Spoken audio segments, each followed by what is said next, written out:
This is Winnipeg Sports Talk Daily with Andrew Hustler Paterson and Michael Remis.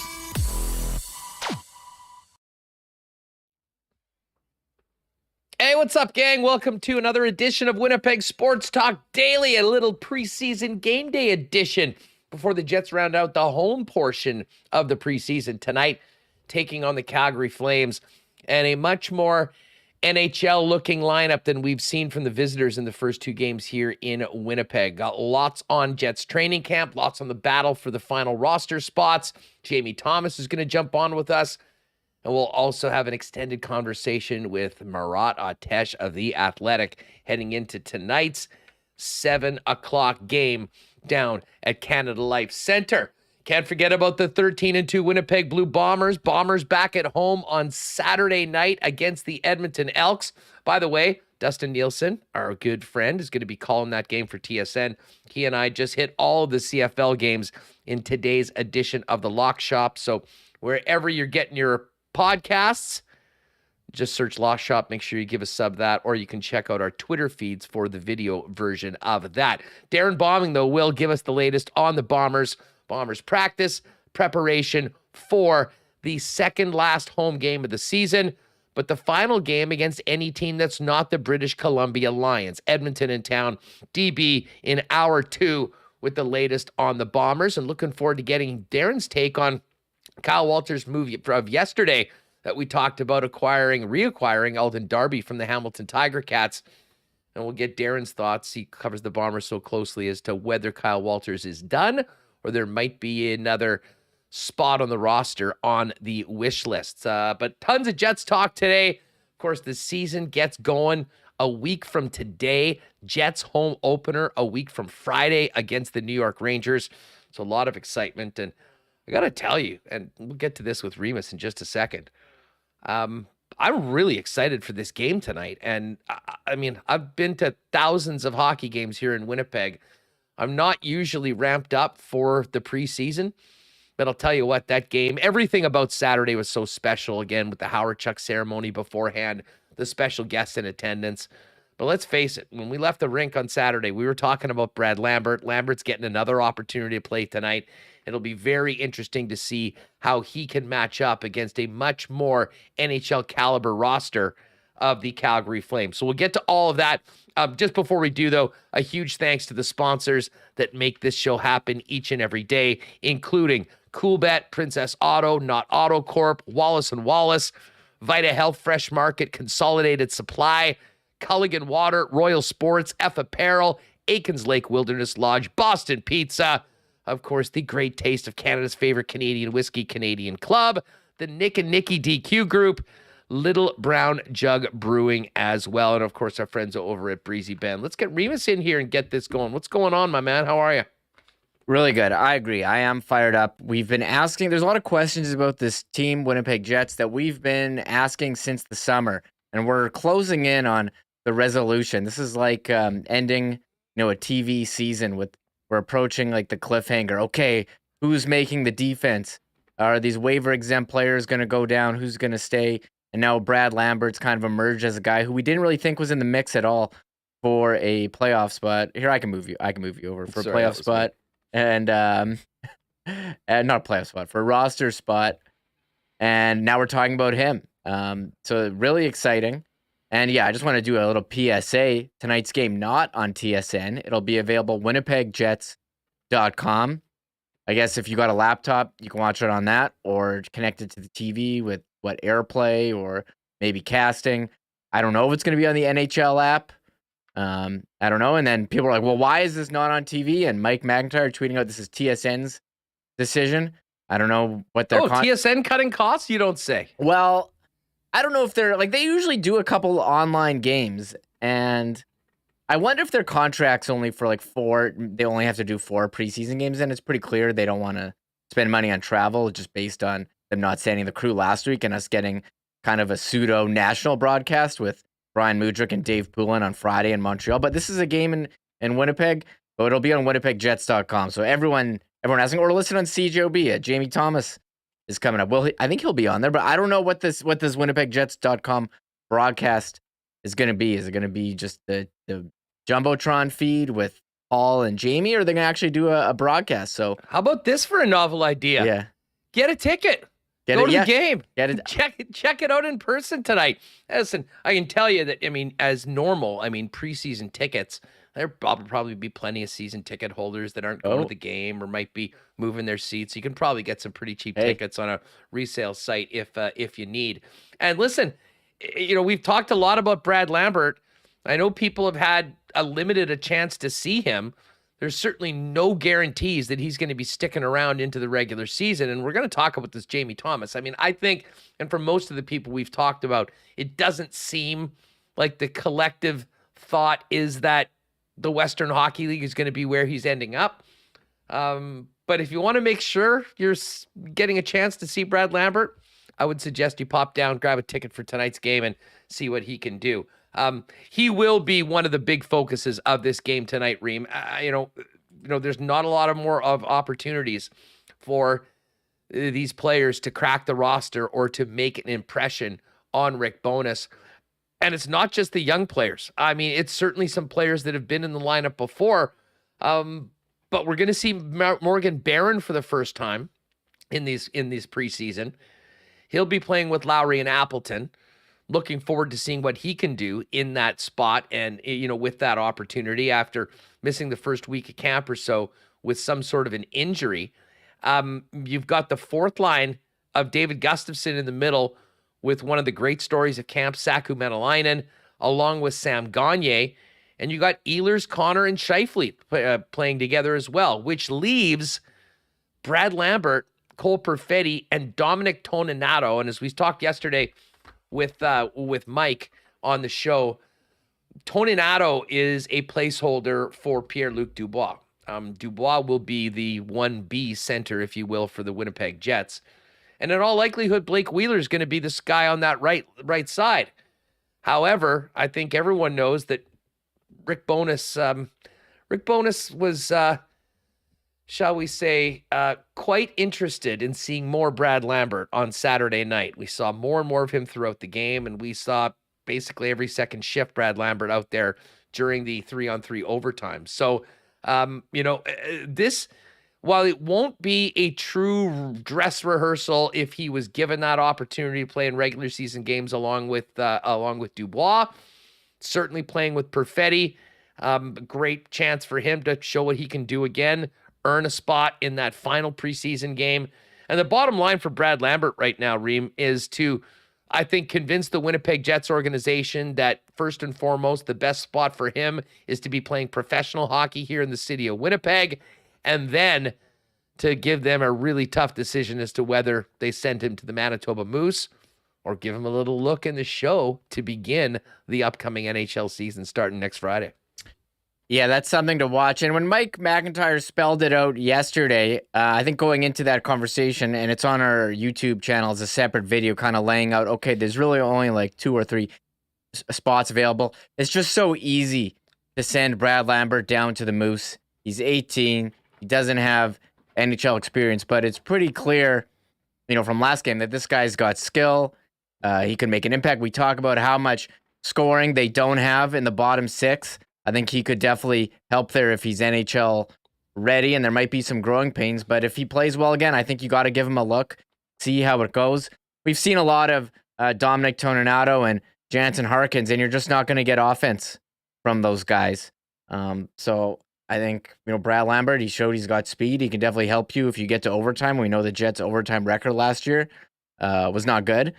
So let's see him with Perfetti, put him with some another talented player, and we'll take a look. But I do agree. I think it's kind of tough, and I think it's just very easy to send him down and try to figure out this roster shakeup later and maybe call him up instead of injury. But look, you got 9 games with him, so maybe give him a couple. If Pierre-Luc Dubois was in, that could be an interesting line. And where does Blake Wheeler fall? I guess in the Lambert spot, or you put Lambert with Barron, Lambert instead of Barron, or Wheeler instead of Barron. I don't know, but it's going to be up to them tonight to make an impression and say, hey, we belong on this team. And if you're going to circle a name on the lineup to watch, yeah, Brad Lambert. And then on defense, we talked yesterday, and we've been talking all summer, Stanley versus Sandberg versus Heinola. It's a triple threat match.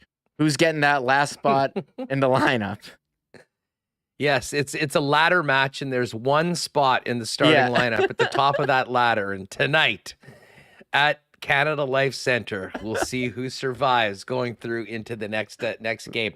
It is interesting that Sandberg and Heinola will be playing together, and Big Stan gets the opportunity to play with Neil Pionk, and Josh Morrissey and Dylan DeMello playing together. And DeMello's such an interesting player. I think a very underrated player, a guy that doesn't bring a lot of offense, but certainly is such a calming factor out on the ice.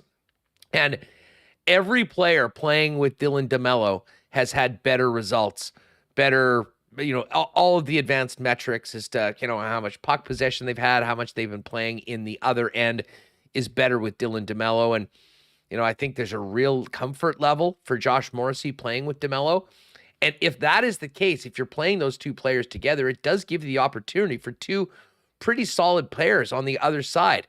Now, with no Brendan Dillon and no Nate Schmidt tonight, who I think we all assume will be part of that opening lineup, you're exactly right. Neil Pionk's going to be there. Stanley, Sandberg, Heinola, who stands out tonight, who earns a spot on the roster, and then from that group, who earns a spot in the opening day lineup. So certainly I think that's going to be something that we'll get to, that we'll be paying close attention to. And then on a goaltending side of things, little big save Dave in the home net tonight, Remo. Connor Hellebuck getting the night off. I imagine he'll get the final game in Calgary on Friday night, which means Arvid Holm backing up and big save Dave making the start on home ice wearing number 33. Yeah, Dave, Connor Hellebuck, how much work does he need in the preseason, Huss? I don't think he needs He's going to get a lot in the regular season. Yeah, I think we know that. He's going to get a lot. He's played behind these guys. It's not really necessary. Get big save Dave in there. He wants to play. Get him acclimated to the team, the system. So, sure, let's see more of what he can do. I'm very curious how many games. You haven't set like over-unders or anything, but what kind of split we're going to look at, assuming they're both healthy for the season. So, big save Dave. He is in. Arvid Holm, they called him up from the Moose today to back up this evening. I'm not sure. Still haven't heard any clarity. Has anyone ever been called up during training camp before? Now that I think about it. Yeah, it was kind of weird to see a call. I have no idea. I'm not sure. We don't know what's going on with Mikhail Burden, what his situation is. But Holm in to back up, and we got a lot of comments yesterday, Huss, on the defense. Where are you on the Stanley, Sandberg, Heinola? A lot of people commenting saying we don't need any more small D. We need some big D, like Big Stan. And I agree with you. I think you can be an effective defenseman without being a massive guy. We've seen this from Colorado. Their guys aren't the biggest, around 6 feet, and Jets guys around 6 feet as well. So I think Stanley definitely struggled last year. Struggled in the first game. We'll see how it goes. You can be 6'7" all you want. You need to get it done on the ice. And yes, I had a real interesting conversation this morning with somebody. We were talking about Stanley, and one of the things that Stanley had done pretty well in the past, when he was on his game, was making that first pass. I think through a number of reasons last year, that pass wasn't there. There was a lot more running around in their own end. And to be honest, I think there was a real lack of communication between the defense core, especially a younger player like Stanley, and the forwards. But Logan Stanley, just plain and simple, needs to play a heck of a lot better if he's going to make himself the obvious choice to be on the roster and in the lineup. And I don't think that's happened so far. And I think the potential you have with a player like Dylan Samberg, and of course, Ville Heinola, who has a very, very different frame and a different skill set, they bring different things to the ice. And the bottom line is, we can talk about guys being 6'7", and hell yeah, you want to have a big guy. It's great. But if that big guy isn't taking care of the front of the net, is getting beat on one-on-one battles, and again, I don't want to come across as I'm picking on Logan Stanley, but he's in a dogfight right now for a job. I mean, he's not getting grandfathered into the lineup because he played more than the other guys in the last couple seasons. So he's got a huge opportunity tonight playing with a guy like Neil Pionk, because if Bones is going into this season with Dylan and Schmidt and Morrissey and DeMello, we're basically auditioning a partner for Neil Pionk, and that partner is going to play significant minutes. I mean, we'll see how the special teams shake out, who's killing penalties, who's on the power play.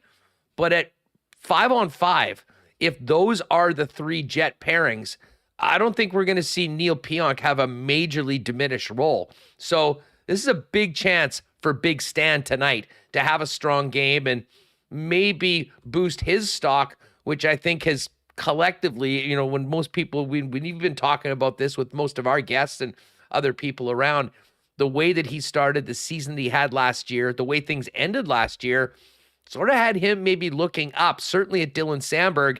And again, Ville Heinola is, a bit more of in a different category, but a very different player that's fighting for that same spot as well. So as much as all eyes are going to be on Brad Lambert tonight and what he can do in another opportunity, I think maybe the most interesting battle will be on the blue line, shift after shift tonight, with those three players all battling for the confidence of the coaching staff and a spot on the team. Yeah, I agree. We're also going to get another look at Sam Gagner getting his second preseason game. Veteran guy, you know what he is. How many preseason games do you need him to play? But you asked Mike yesterday, Huss, are we going to start the season with the fourth line being Maenalainen, Gustafsson, Gagner, and are Harkins and Toninato getting pushed out for them? And I think Harkins isn't in the lineup tonight, so Maenalainen getting another addition.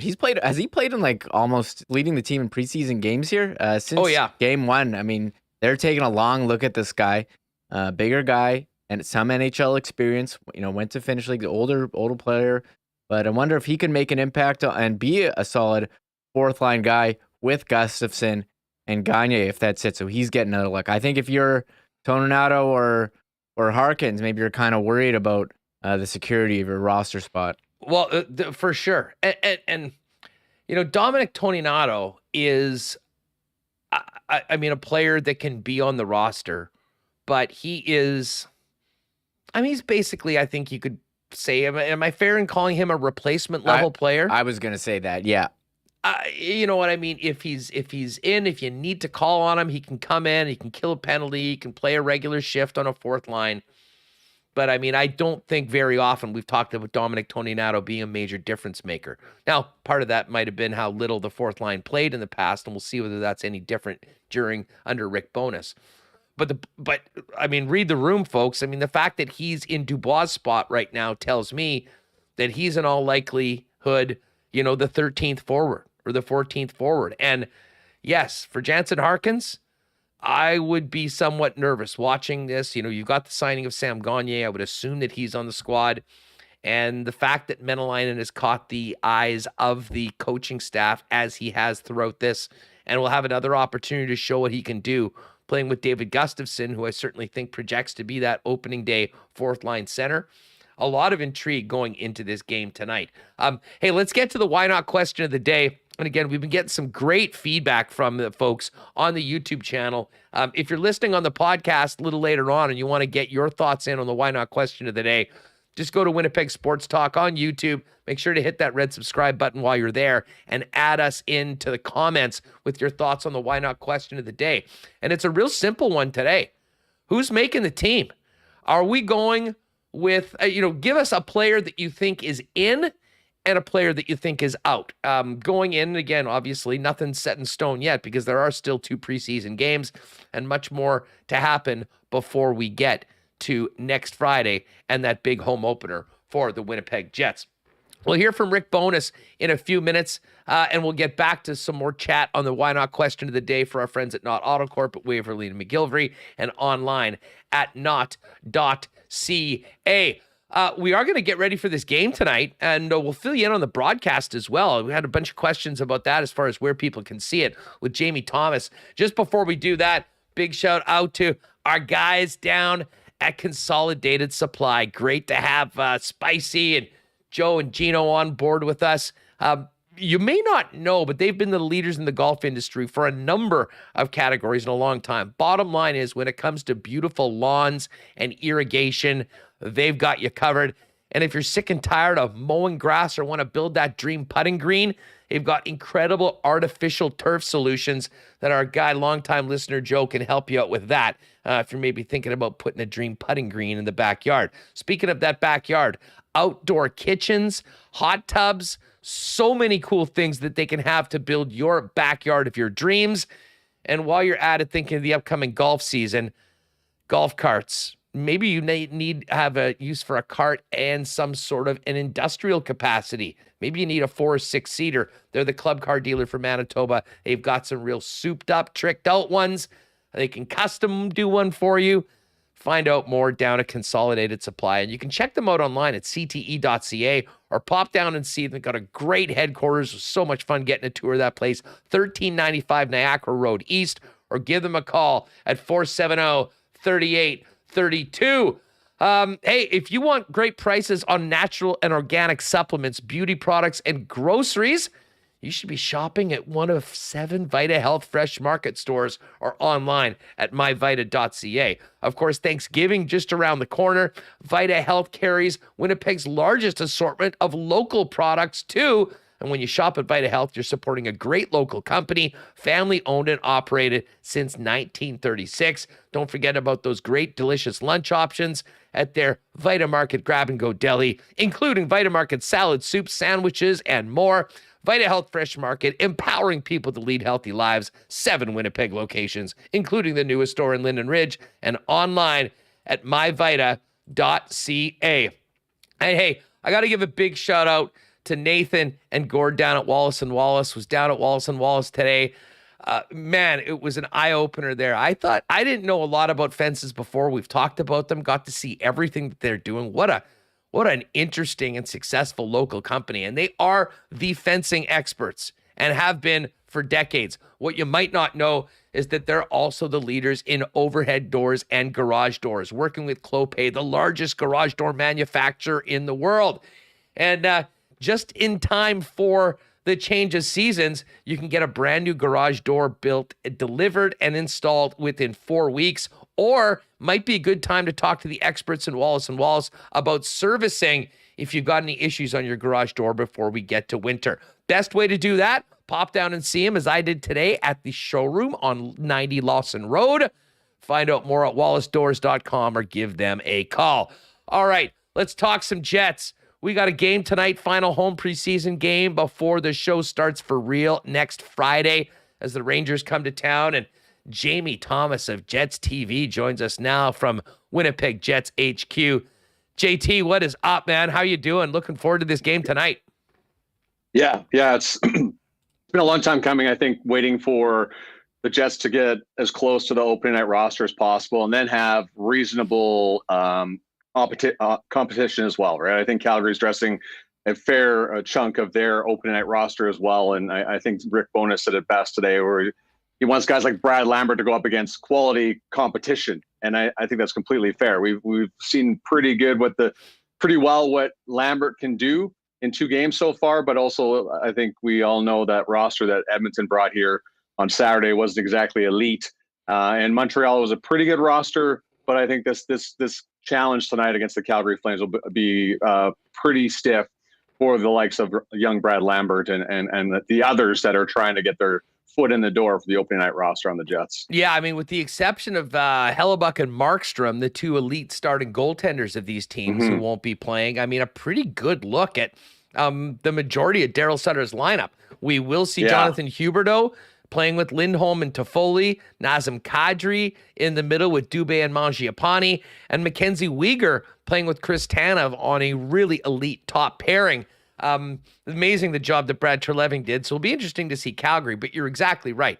I mean, listen, Brad Lambert has been the talk of the town since his first 2 preseason games. Hard to imagine an 18-year-old coming in and making more of a splash. And listen, it's one thing for fans to be excited, but it was pretty clear that Rick Bowness was infatuated by what this young man was doing on Saturday night as well, because there in the third period was Lambert moving up in the lineup, going over the boards more. And then in 3-on-3 overtime, he was going out every second shift and shot in the shootout. We talk about opportunities being earned, Jamie, and I think coming into this camp, I mean, we really thought that, it'd be great. Maybe he'll get into a game. It'd be nice to see him get a little bit of dealing with the pros in training camp and then move on, potentially even to junior hockey. Been pretty clear that Brad Lambert has done everything he can to change that narrative over the course of the past week. Yeah, absolutely. And I think what it's been good for Huss is that, there was all that skepticism after Lambert was a healthy scratch at the World Juniors in Edmonton for his native Finland. And there was rumblings about bust and et cetera. And there's some disappointment in there as well. But and the fact that he starts camp, I mean, he played pretty well as the tournament went along in Penticton at the Young Stars event there. And then, it was hurt to start camp here. And that Rick Bowness said that it was kind of disappointing not to be able to see him and see what he had to offer. And he's been electric at times.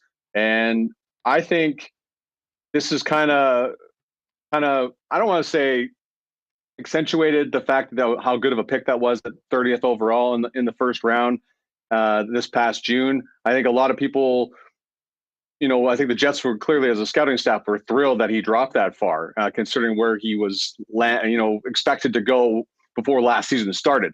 So for him to dance the way he has and to flash the way he has so far, it's been great. And training camp can be pretty dry at times.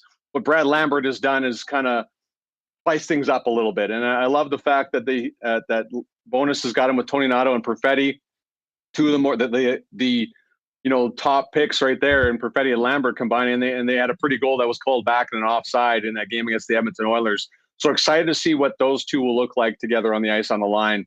And of course, Morgan Barron back with Adam Lowry and Mason Appleton. It almost seemed like that was the one line that you could pencil in. Like you weren't surprised to see that happen. You're like, okay, how this is all going to shake out with the new coaching staff.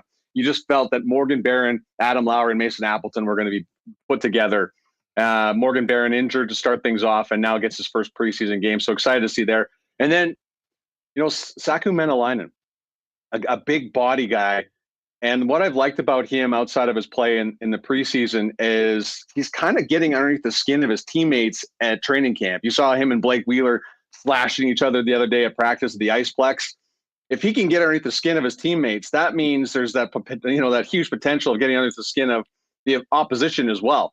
So I like that type of player in your lineup, and never mind the fact the size he is. So there is a lot of interest heading into this fifth preseason game. But buddy, I don't know about you. I'm just thrilled that there's just 6 of these, because I know there's a long stretch between games, between the last preseason game and opening night against the New York Rangers on October 14th. But we all get our fill of preseason after a while. So thankful for Brad Lambert so far to kind of waking us up and getting us excited again about coming to the rink for a preseason game. You know what? I just said this before you jumped on. I haven't been as interested or excited to get to a preseason game as I was on Saturday or tonight in a long time. Yeah. I mean, let's face it, the last 3 or 4 years, it's been exactly that. All right, let's go. Let's get to the but this year, with the new coaching staff, with new systems, and some new exciting players that are challenging for spots in the lineup, to me, there's a whole different atmosphere around these preseason games. And part of it also, Jamie, includes competition for some veterans to keep their spots in the lineup. And you mentioned Tony Nato and Harkins. Harkins isn't in the lineup tonight. And listen, he'll be watching to see what happens on that fourth line, because I think sort of that's the spot. He had an opportunity playing earlier with Appleton and Adam Lowry, and now Morgan Barron's getting that shot. And then the Brad Lambert thing has almost been a bonus, because I don't think anyone realistically expected that we'd be talking and having like serious conversations on, do they keep him around for a few games at the start of the season in the National Hockey League? And again, we'll see what happens. I know there's an element of pump the brakes. It's been 2 games, and I'm here for that. Yes. But at the same time, you know what? Rick Bowness bases his decisions based on what he's seeing on the ice. Everyone else is watching that too. And there's a reason why everyone was talking about Brad Lambert coming out of that game. And the one thing I'll say, and I'll see where I heard you speaking earlier this week, I'm wondering whether you're still on that same wavelength right now. I would have to think that what he's done playing against men, even in the NHL preseason, where we're talking about maybe a bunch of them are AHLers, that he is ready for that challenge. I would have thought that it would have been maybe 50-50 or 60-40 of going to junior earlier. From where I'm sitting, I think Brad Lambert has done himself a huge service to at least make plans to stay in Winnipeg with his play, whether that's with the Manitoba Moose or getting an opportunity like some players have at the beginning of their rookie season to see if they can stick in the big leagues. Yeah, for sure. And I appreciate that. I want to see what he has. I don't want to talk about Friday right now, but now you're going against a really good defensive team and maybe one of the most elite defensive group of 6 that there is in the National Hockey League right now with the Calgary Flames. So I want to see this tonight, and likely Friday against the Flames on the road, as close to roster as you're going to get for the Calgary Flames on their home ice too. So I still feel at this point, from what I've seen and where this is going right now, I still think junior is the best option for Brad Lambert. A lot has to happen. He still has to sign, and that was brought up by Rick Bowness yesterday. That's priority number 1 after they figure out what they're going to do. So if he plays as well and makes the smart plays instead of trying to do too much, like Rick Bowness was saying the other night, he kind of stood there, made a play, and took, instead of just getting the puck in, live to fight another day. He's got to make those types of decisions. And I think that in overtime, remember he tried to go around Jesse Puljujärvi, tried to go through his legs, and Puljujärvi just shoved him over into the boards in front of the Jets bench. I think that's what he has to realize, that you can go through somebody's skates once in the National Hockey League. You will not be able to do it again that same game, and likely not often through that. So we'll see how he adapts to it. But I'm still in that as of this moment. And of course, my mind can change as much as anybody's.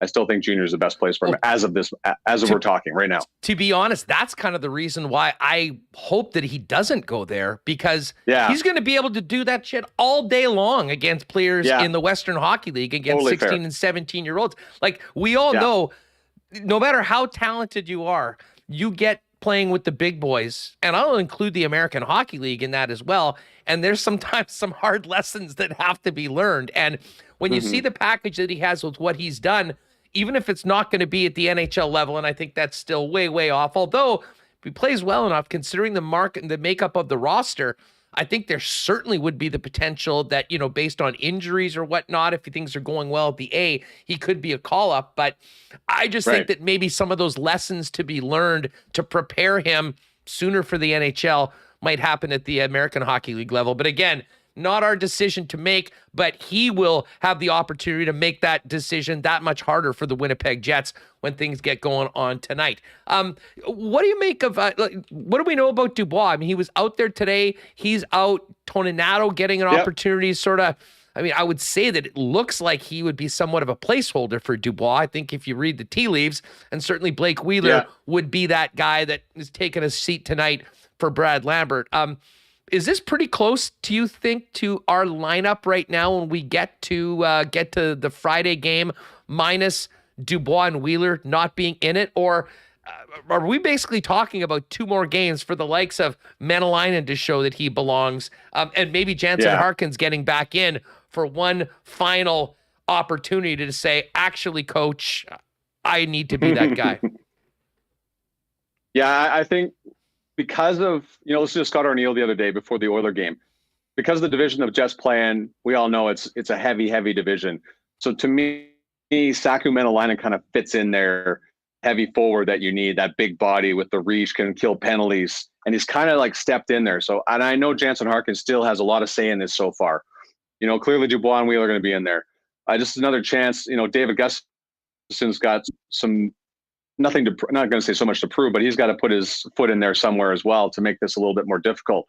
So I think we're getting there, but at the same time, there's still, to use Rick Bowness, nobody's played their way out of the lineup yet, is the best way to put it. And that ties in the blue line with Sandberg, Stanley, and Heinola. That's why they're in the lineup again tonight. So what Schmidt and Dylan bring. There's not much use getting them in. You got to get Josh Morrissey and Dylan DeMello in. This is just their second game. But I wish I could have a pulse on what I think the opening night roster is going to look like. But I still think there's a lot of people that have a lot of say in how that bottom six is going to fill out, or what that 6th, 7th defenseman is going to look like right now. So, but I just think Saku Menelainen keeps putting his foot there and saying, I'm good here.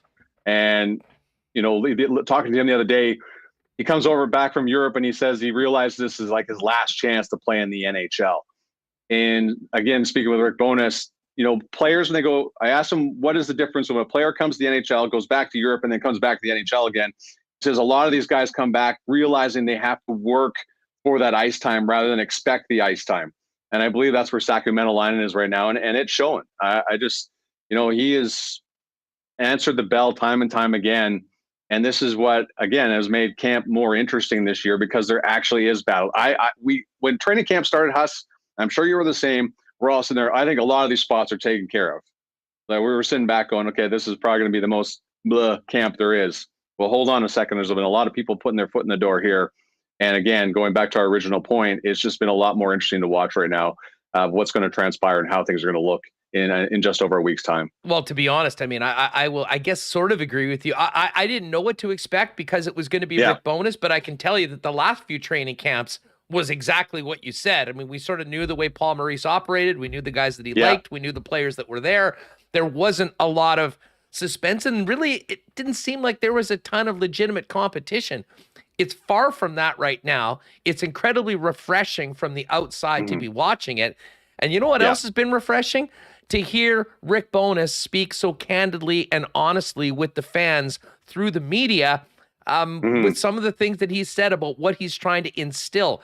You've been around on a daily basis. What's it been like working with Rick Bowness, and when the cameras haven't been off, what have you noticed? What have you picked up about what he's trying to instill in this team and the way he's leading so far early on in his tenure here with the 2.0 club? I just think a guy that's been around enough that nothing surprises him. You can't really throw anything at him that he's going to be overwhelmed with. And he has a vision of how this team is going to look and how it's going to play. It's just, are you going to play that system or not? Are you going to fit in? And I found that, another one where talking about Menelainen again, he hasn't played the left side. Well, the coach is saying you're going to play the left side. You're going to play the left side. That's just all there is to it. And, defenseman playing on their offside as well. You're going to play because the coach is asking you to do that. So a lot of guys putting in places where they haven't really been before, but where the coaching staff believes they can be successful. Another thing I found very refreshing is just the fact that they know Ville Heinola succeeds in an offensive type position, right? So he puts him on the first power play the other night. Menelainen's got to kill penalties. They're going to put on the penalty kill. We got to see this guy here. So same thing. That's what I've liked. You put guys where they can be successful, where they're supposed to be, in order to see them at their best. Dylan Sandberg, first penalty kill the other night against the Oilers.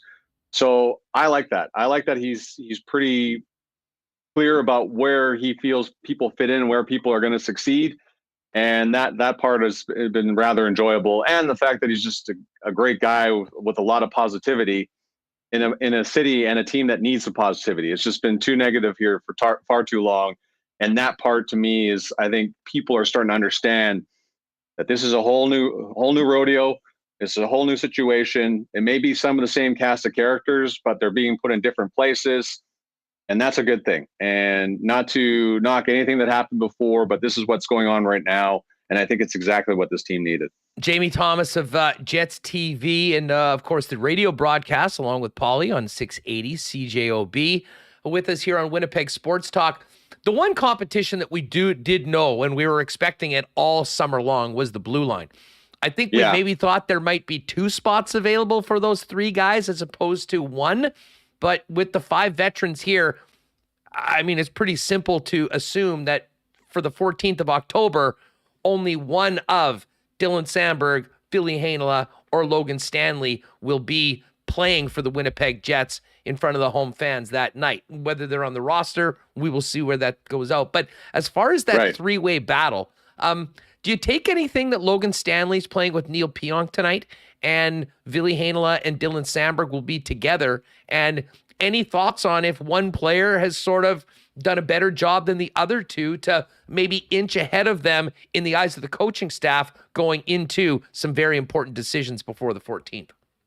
Yeah, and I think just mentioned a little bit earlier to you, my friend, is just that no one's kind of played their way out of it. Now, what for me, like Ville's more confident than ever. Like I just think, because of what the coaching staff is laying down, where they're putting him, I think his shot has improved tremendously since the time he was drafted. So there's a lot of improvement, a lot of more confidence. He told me the other day he loves playing with Brendan Dillon because you remember at the start of camp they put a younger player with a more veteran defenseman. That's been very beneficial to them as well. And now we're starting to see, of course, Morrissey and DeMello are back together tonight. We're starting to see more of the same gang. Schmidt and Dillon not playing tonight. Starting to see a little bit more of that. But yeah, Neil Pionk, he's already played with Dylan Samberg. I think it's just nobody's in front of anybody right now. So whether or not you want to go with three offensive smaller defensemen with Pionk, Morrissey, and Heinola, if that's what you want to choose to do, or you want to stay with, because of the heavier division, you want to stay with Samberg and Stanley as your 6-7.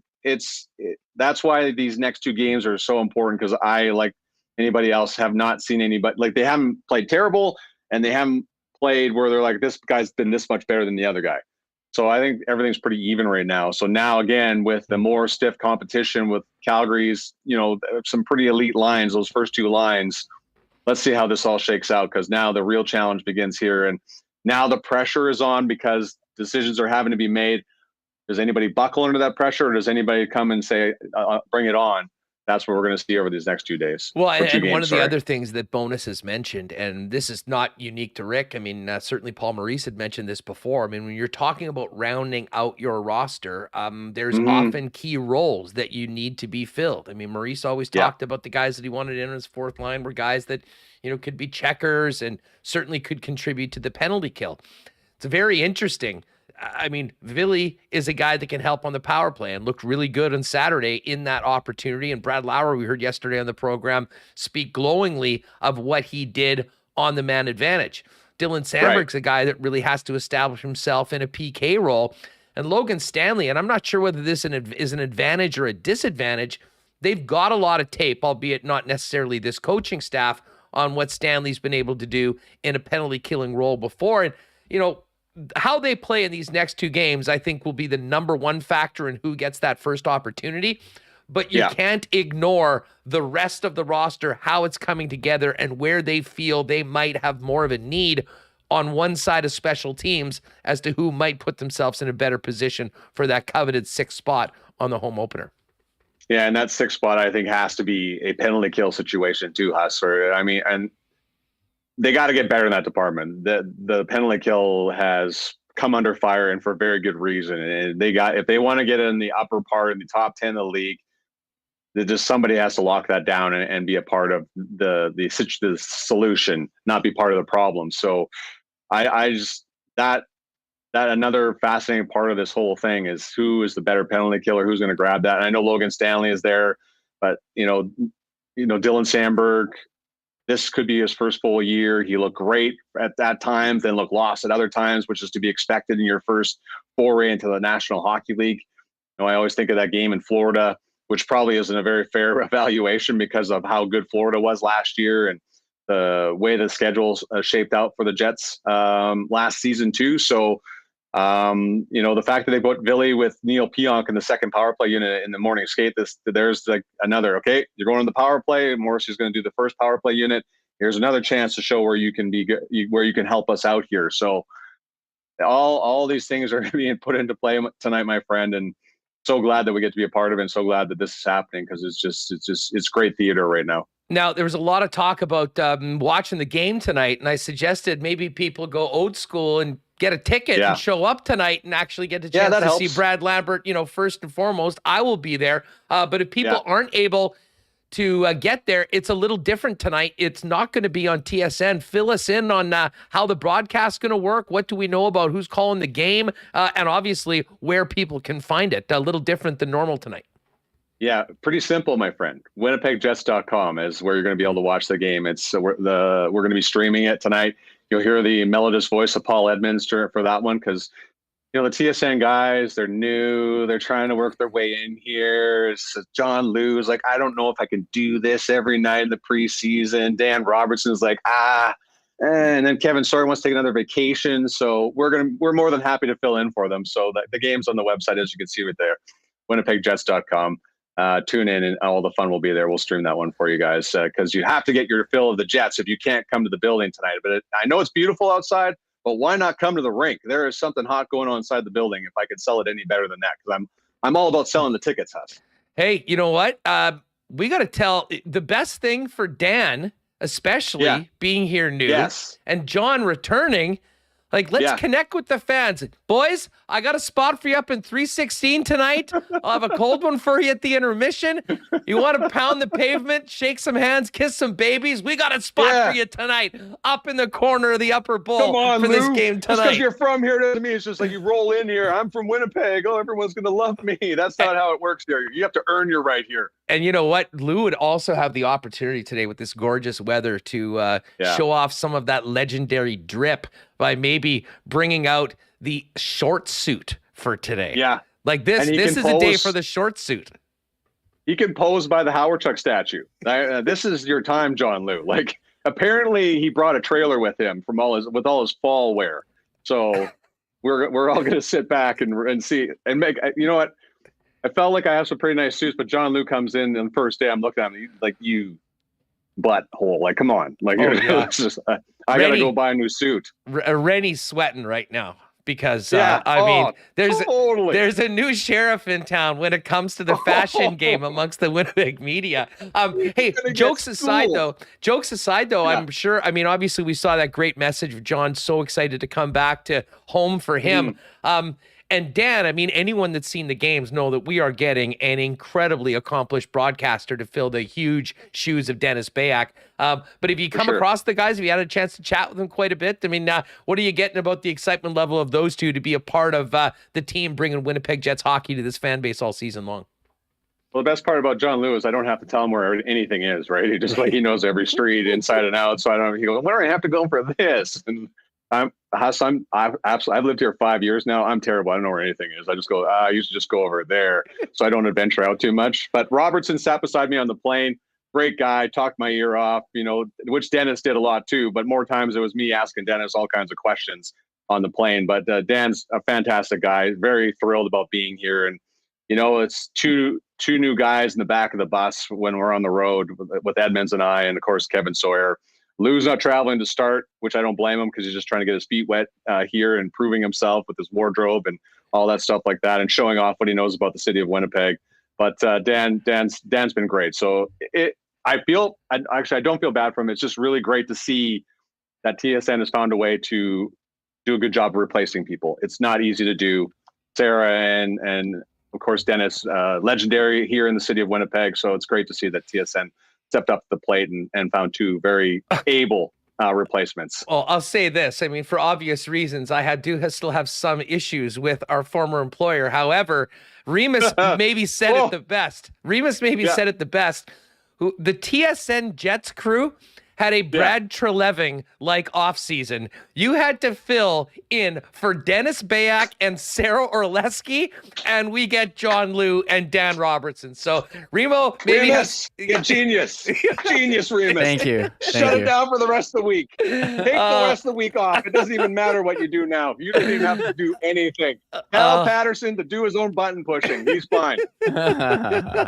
Trust me, it doesn't work like that. Jamie, thanks for doing this. Say what's up No to problem. Paul. Again, folks, it's WinnipegJets.com. If you can't get to the game tonight, that's where you'll watch it. And basically, same operation on Friday for the final preseason game? Yes. We're actually auditioning for Robertson and Sawyer's job while they're taking a vacation here. So maybe we'll start the season on TV. I'm throwing it out there. But I don't have Murat's hair, so I can't do it, which you'll see in the next segment. You got it. Jamie, all the best. We'll see you at the rink. Enjoy the broadcast the next couple days, and cannot wait to get things going next week when the games count for real. Home opener on the 14th of October. Have a great one, pal. You too, guys. See you later. Good stuff. There is the commish himself, my guy, Jamie Thomas. Didn't even get to any fantasy talk. There's that much excitement about the upcoming season. All right, Murat going to join us in just a minute. Again, why not question of the day? Hit us up in the comments of the YouTube broadcast for today. Who's making the team? Give me a player that you think is in from that bubble group and a player that you think might be on the outside looking in. Of course, our friends at Not AutoCorp, so busy going in, and I was talking to Trevor and the guys yesterday, and I've told you before about the Tesla Experience program where you can do overnight or weekend-long Tesla experiences now available with the opportunity to learn about electric vehicles and technologies from the Tesla experts.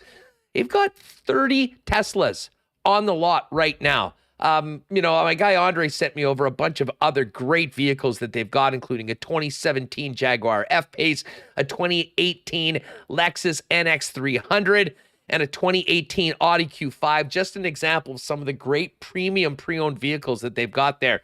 But certainly, if you are thinking electric and making that move, before you do anything, head on down, talk to the gang at Not AutoCorp about everything involved. And if you'd like to get involved in that Tesla experience, very successful program with plenty of stock there. Not AutoCorp. Why not get into the car of your dreams at a great price with the help of the Not team, Waverly and McGillivray, and online at not.ca. Hey, a big shout out to our friends at Royal Sports. We mentioned that we have some new lids coming in through a little collab with Royal and New Era. We're also getting toques. I believe the toques coming in this week, so we'll look forward to showing those off for you very soon. But when it comes to your Jets gear, your Bomber gear, Blue Jays playoffs beginning on Friday, and of course, Canada coming up in the World Cup. There is no better spot with more amazing licensed merchandise and a bigger selection than Royal Sports. But so much more than that. We just finished up soccer and baseball season. Now it's time to hit the ice. Royal has been the hockey superstore for over 4 decades with hockey players as the staff to help you get the best piece of equipment for you and the player in your family. And of course, right down to skate sharpening by the experts as well. Royal Sports, 750 Pembina Highway, online on Instagram, I should say, Royal Sports Pembina. Make sure you're giving them a follow for the latest merchandise drops and sale information. And Friday's the day, final preseason game, and the day that we will come through with our long-awaited second suit show. And I'm actually quite excited about this. There was a long time where I hated the thought of putting on a suit. Now that I've been to F Apparel, got a new custom suit to fit me perfectly based on exactly what I wanted. I am absolutely ready to go for Friday. Folks, if you need to step up your suit game and just your in general, attire for some of the more dressier events, F Apparel is the spot. Pop down custom suits beginning at $400. The entire process was amazing. Andrew and staff measured you up, figure out the style that you want, color, go through some fabrics, get a few accessories, and you are good to go. We'll show it off on Friday on our show. And again, if you got a wedding coming up, talk to the fellas there about a 15% discount for the entire wedding party when you get your suits at F Apparel. F Apparel, 190 Smith Street downtown, and that's FEPH apparel.com. And hey, our friends at Nick and Nikki DQ are enjoying this amazing, amazing weather. Nick hit me up earlier today, said they're still busy. Those summer blizzard flavors are still rolling out. And of course, as we get into the winter, don't forget about the amazing stack burgers that are available at any of the 4 Nick and Nikki DQs, 4 locations in Winnipeg and Southern Manitoba, DQ Niverville, DQ Northgate, DQ Polo Park, and DQ St. Anne's. And I should give a little shout out. I know Nick was doing a lot of work today, but he said Quinton from Clean Line, Sewer and Drain, big fan of the program, was helping his out, needed to give me a shout out to him. So Quinton, shout out to you. Say hi to Jeremy and the gang over at Clean Line. Great to know you guys are working together. All right, let's get back to some Jets talk. Murat has the latest piece in The Athletic projecting the Winnipeg Jets opening night lineup. We've been spending a lot of time talking about that, and I guess the decisions aren't made yet because there's 2 more preseason games, including tonight's home preseason finale. Let's welcome Murat in right now. What's going on? How are you? Hey, I'm doing well. Glad to be here. How are things? Things are great. I've been in just the best mood over the course of the past week. I mean, there's a lot of excitement right now with the season here, and I'm just happy to be done talking about last season, first and foremost. But you know what? I mean, Rick Bowness, I think, in a lot of ways has injected some energy into the team, into the proceedings, as well as into the fan base. And I'll tell you what, for a long time, Murat, we've been talking about a guy to come in and try and establish accountability, trying to establish a system that will, give the Jets a better chance to win, and also some opportunity for young players. And hey, listen, the roster's not set right now. We'll see what happens going into game 1 next week. But all of those storylines have really seemingly come to fruition.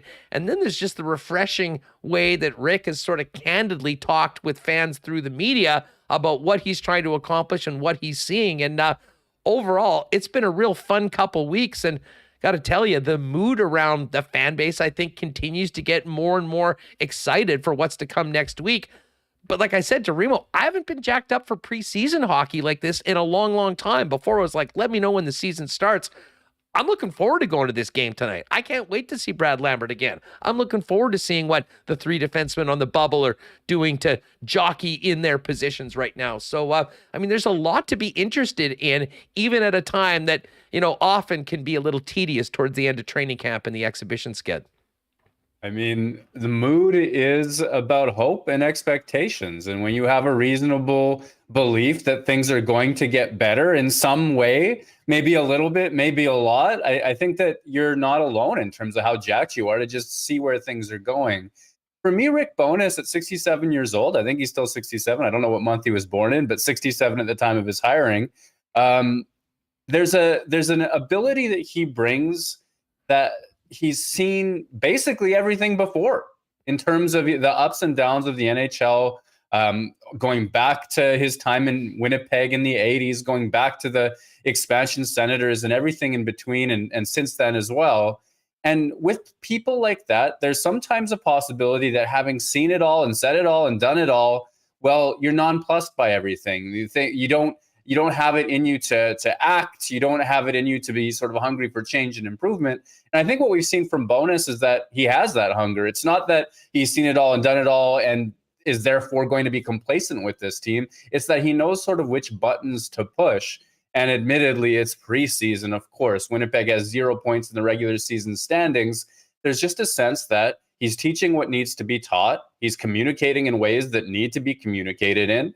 And when it comes to being willing to make change, whether it's changing the captaincy, taking that from Blake Wheeler, whether it's giving young players long looks well into camp. And you could see that in Brad Lambert on the second line with Dominic Toninato and Cole Perfetti today.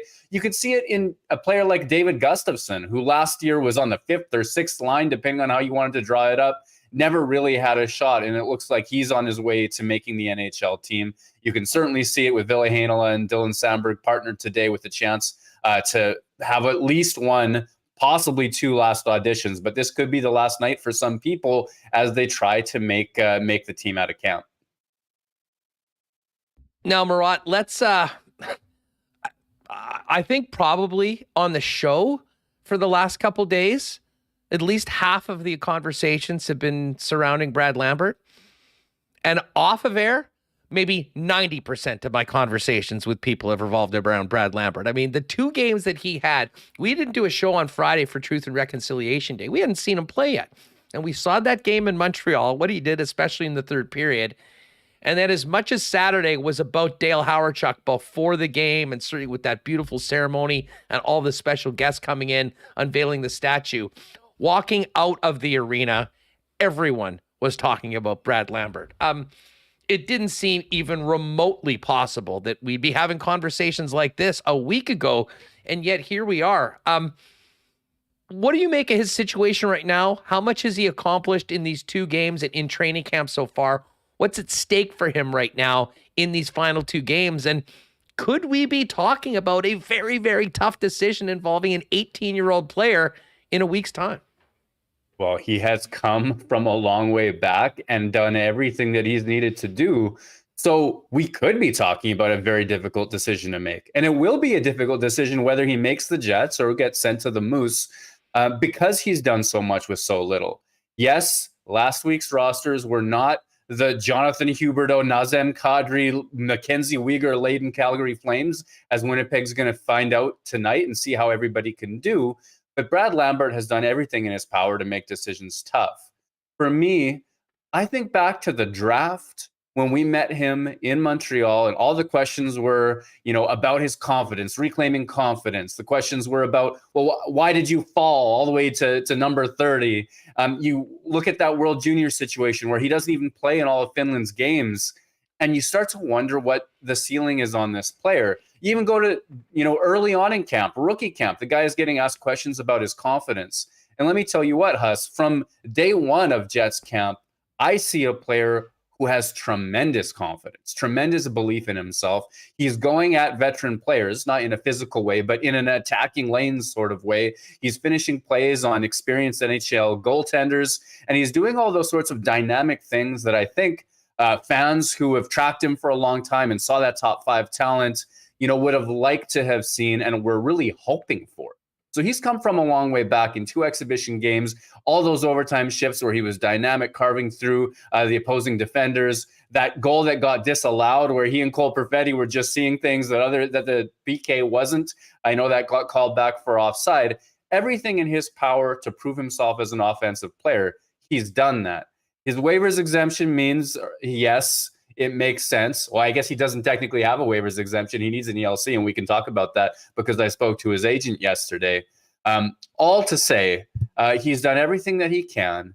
He could make the final roster, and at the same time, even if he doesn't, if he goes to the AHL, as I expect, whether immediately or for the majority of the season, this is a win for Brad Lambert and an opportunity to really take off. No, I agree 100%. And well, let's get to the contract because nothing happens until you sign your name on the dotted line. I know you tweeted about this yesterday. Fill us in on the conversation with where things are at right now. Is there some sort of a holdup, or are they just working things through and he's basically doing what he needs to do, and that's take care of things on the ice and make this decision as hard as possible for the Jets? Yeah, exactly right. Yeah, I spoke to his agent, Rick Curran, yesterday of War Hockey Group, and Rick basically explained a few key things from his perspective. And one is that he couldn't be more thrilled with the fit between Winnipeg and Brad. I think there's the sense that Winnipeg has something to prove. Brad has something to prove. Obviously he's biased being the agent, but he's still really selling tremendous character and commitment on this player to sort of get back to that upper echelon. And in terms of contracts, I mean, that's why I wanted to touch base. Is there any holdup? Is there anything to be concerned about? And the answer is absolutely not. The contract talks are ongoing. They've begun. Everything's positive. He has nothing but nice things to say about Kevin Cheveldayoff, the coaching staff. He's proud of Brad Lambert for making the decision as difficult as it's going to be. And as you know, Huss, and so many of the listeners will know, an entry-level contract is pretty standard fare. So I anticipate nothing in the way of holdups. And just to think out loud a bit from my own perspective, if there's anything at all that's delaying it, it's just a gentle conversation about, what the bonus structure is going to be, because there's different types of bonuses that can be built into a first round pick or any entry level contract. And usually the amount that gets built in has a lot to do with the draft standing, whether you were, first overall, 10th overall, 30th overall. And I think that the Jets and, Lambert would probably agree. If you could redraft already, he's done some impressive things. And that's my guess, because if it's not that, I can't think of what it would be other than just crossing the T's and dotting the I's and that sort of thing. Now, as far as like where he plays this year, listen, I would love to be talking next week about Brad Lambert, barging in and, being on the roster and maybe getting a few games. But let's just assume that they realize, hey, he's going to be an option at some point. Have we moved on from the Western Hockey League option? I mean, at the beginning of the year coming in, I'm kind of like, well, maybe it's 50-50. We'll see what happens. The player that I saw in those 2 games playing for the Winnipeg Jets seems like he could really benefit from playing against professional men competition as opposed to junior hockey, especially considering his, where he was last year. I mean, what are you hearing about that right now? I mean, is the Western Hockey League still very much on the table? Or if you read the tea leaves, does it mean if he's not with the Winnipeg Jets, most likely with the Manitoba Moose, assuming everything gets done contract-wise? From my perspective, you can go right on and forget about the WHL for Brad Lambert this season. He's done too much. He's already played against professionals in his career. Certainly, you don't get a lot of big minutes in Finland, and that was part of his step back offensively last year, unless you are capable of doing that grinding defensive dump it in sort of play. And that's certainly not up Brad Lambert's wheelhouse. So at this stage, with what he's done at camp, with what he's done against men in professional leagues so far, next stage for him is at the pro level. And I don't think that he'll stick with the Winnipeg Jets. That's just me.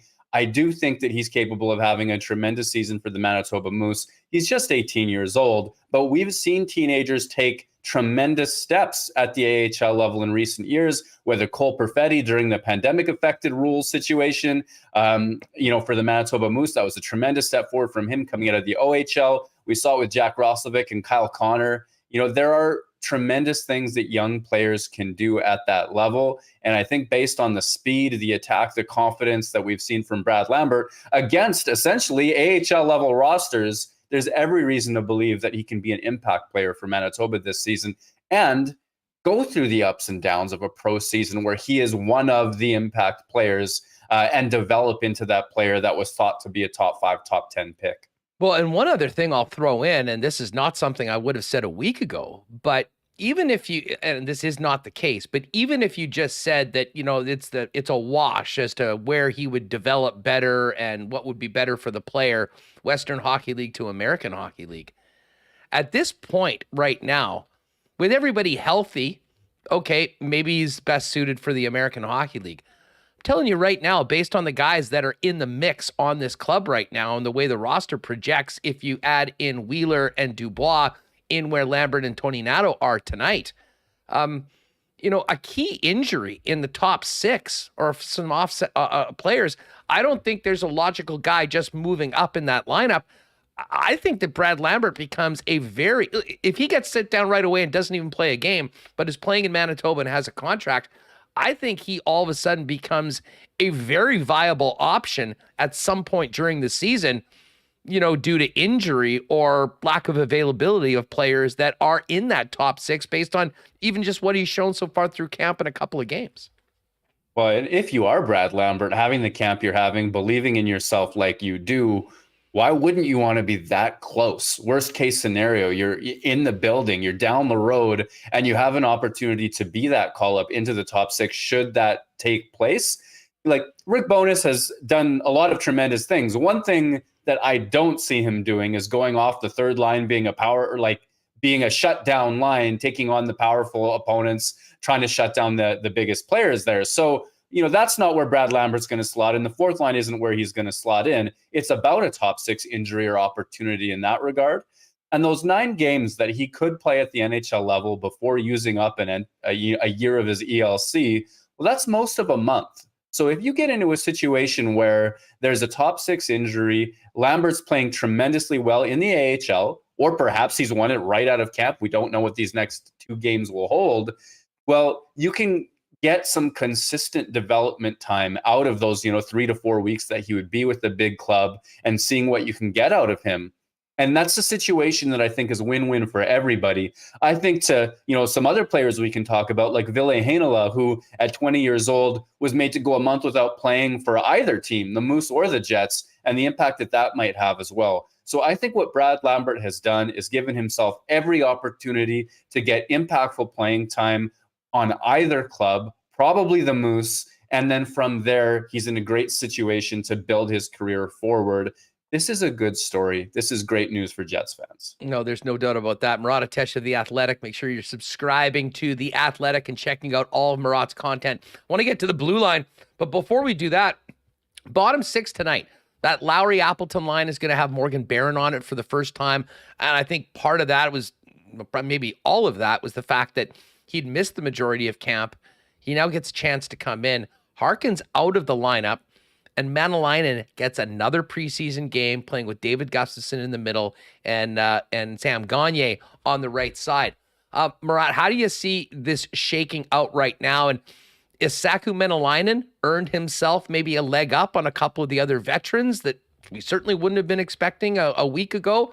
And is Morgan Barron the guy that is most likely to be getting first shot with Lowry and Appleton? Or is that all much like we're talking about Brad Lambert? A lot of that will be determined by what happens in these next 2 games against Calgary.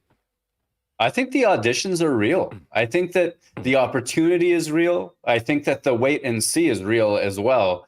So with Saku Manalainen, who we've talked about a fair bit, I think one of the very first times you asked me who's been standing out, he was up there for me in terms of a guy who had the size and speed and that sort of veteran professional experience, being an AHL veteran like he was, with an NHL bit of background with the Carolina Hurricanes for 1 season. 2, this is a guy who can step in and play professional hockey. He's demonstrated it throughout the preseason. And I think that his look alongside David Gustafsson and Sam Gagner is exactly an audition for that 4th line spot. If he can excel there's a chance that it's him and not Dominic Toninato, who looks every bit a placeholder on that second line between Brad Lambert and Cole Perfetti tonight, who gets that 4th line job. So I think that we're still in the wait and see vein with him. And if he's able to do what he did against lesser competition, against these high-end rosters that Winnipeg will face tonight and again against Calgary later this week, then we're looking at a potential job. Meanwhile, I think Jansen Harkin's sitting is, first of all, he missed a practice for a maintenance stay earlier this week. But I honestly think that that's a little bit of confidence you can throw his way for a job. I don't think that, as fans sometimes say, I've gotten it in the comments, well, maybe Rick Bowness is going to do that new manager thing where he fires somebody to make an example of them. I don't think Jansen Harkins is that guy. I think his job is safe. The question is if Morgan Barron can steal it from him. And Barron has shown well at the AHL level. His stint with Winnipeg, to close off last season led to some instantaneous points too. So there are things working in Morgan Barron's favor. What's working against him is 2 games of racetrack against top competition. That's going from here to here in an awful hurry. And for fans who are listening, that was a hand at one level and a hand reached above my head, because going from Camp to Jonathan Huberdeau is a little bit of an issue in terms of defensive coverage, and we'll see what we get out of that. At the same time, Brad Lambert took 2 games coming off of his injury to go from 0 to hero, and that opportunity exists. So there are real battles, Huss, and I think that what we actually see tonight will correspond with some of the decisions that get made later this week. And that's a refreshing thought for a team that often goes whether based on, who has waivers, who doesn't have waivers, how old people are, what the contract is. There does seem to be a spirit of competition here. Well, exactly. And listen, I've thought for a long time, just because of how crowded the blue line is and some of the waiver issues with certain players, that the Jets would start the season with 8 defensemen. And if that's the case, that means they're going to have 13 forwards.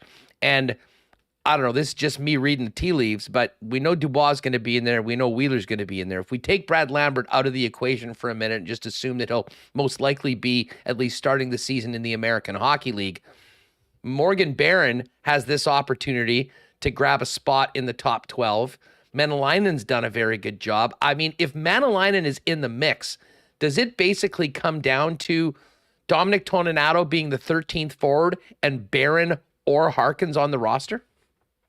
I think that's a fair look at it. I think Dominic Toninato has been looked at as a 13th forward or a 4th line option, depending based on how he's been rolled out in the lines, based on where he fills in when guys are hurt, as he's doing it tonight.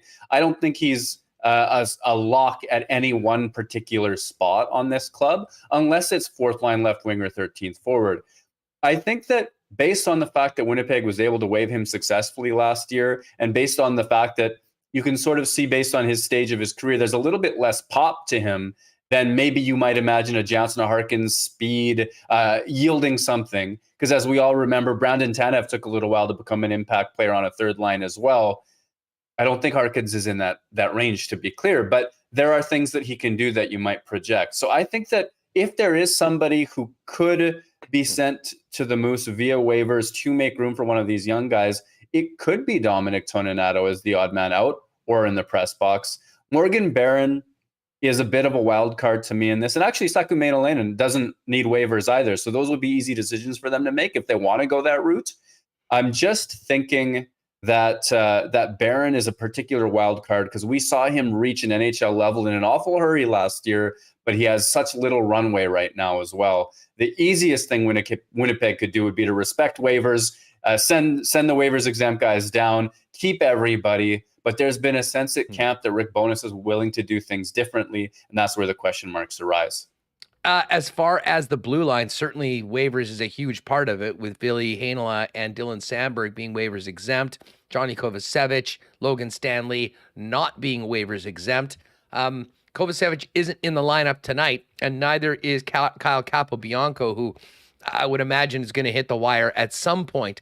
But just your thoughts on, well, first of all, for tonight's game, you take anything out of Stanley playing with Pionk and Ville along with Dylan Sandberg? And as we are now, 2/3 of the way through the preseason, if you had a power poll of those three, a ranking list as to who's most likely wearing a Jet jersey playing on the ice in the top 6 on Friday of next week, where are we at with that? Well, absolutely I do. That reminds me of Jim Halpert or the absolutely I do. I take something from the way that that's listed. And if you read my projected opening night lineup, my Winnipeg Jets roster has Logan Stanley on it as a lock, as a roster lock. And that's something that gets questions and it gets a little bit of criticism. Stanley has big fans. He also has big detractors in the fan base. He seems to be a polarizing player. So the question I get all the time is, why do you see him as a lock? Well, look at how they're running him out in terms of lines and pairings each night at practice, at camp. He's getting veteran partners. There's no sense of audition based on the situation that he has. He might be fighting for whether he's in the top 6 or the press box on any given night, but I believe his NHL job is safe. He is also, to a certain degree, along with Kyle Capobianco and perhaps Jonathan Kovacevic as well, this sort of this measuring stick against which Dylan Sandberg and Ville Heinola must be measured. And Sandberg and Heinola partnered together. That is clearly an audition for both of those players, once again trying to do something and show a level of play against what's going to be a very good Flames team that proves that they deserve another NHL look.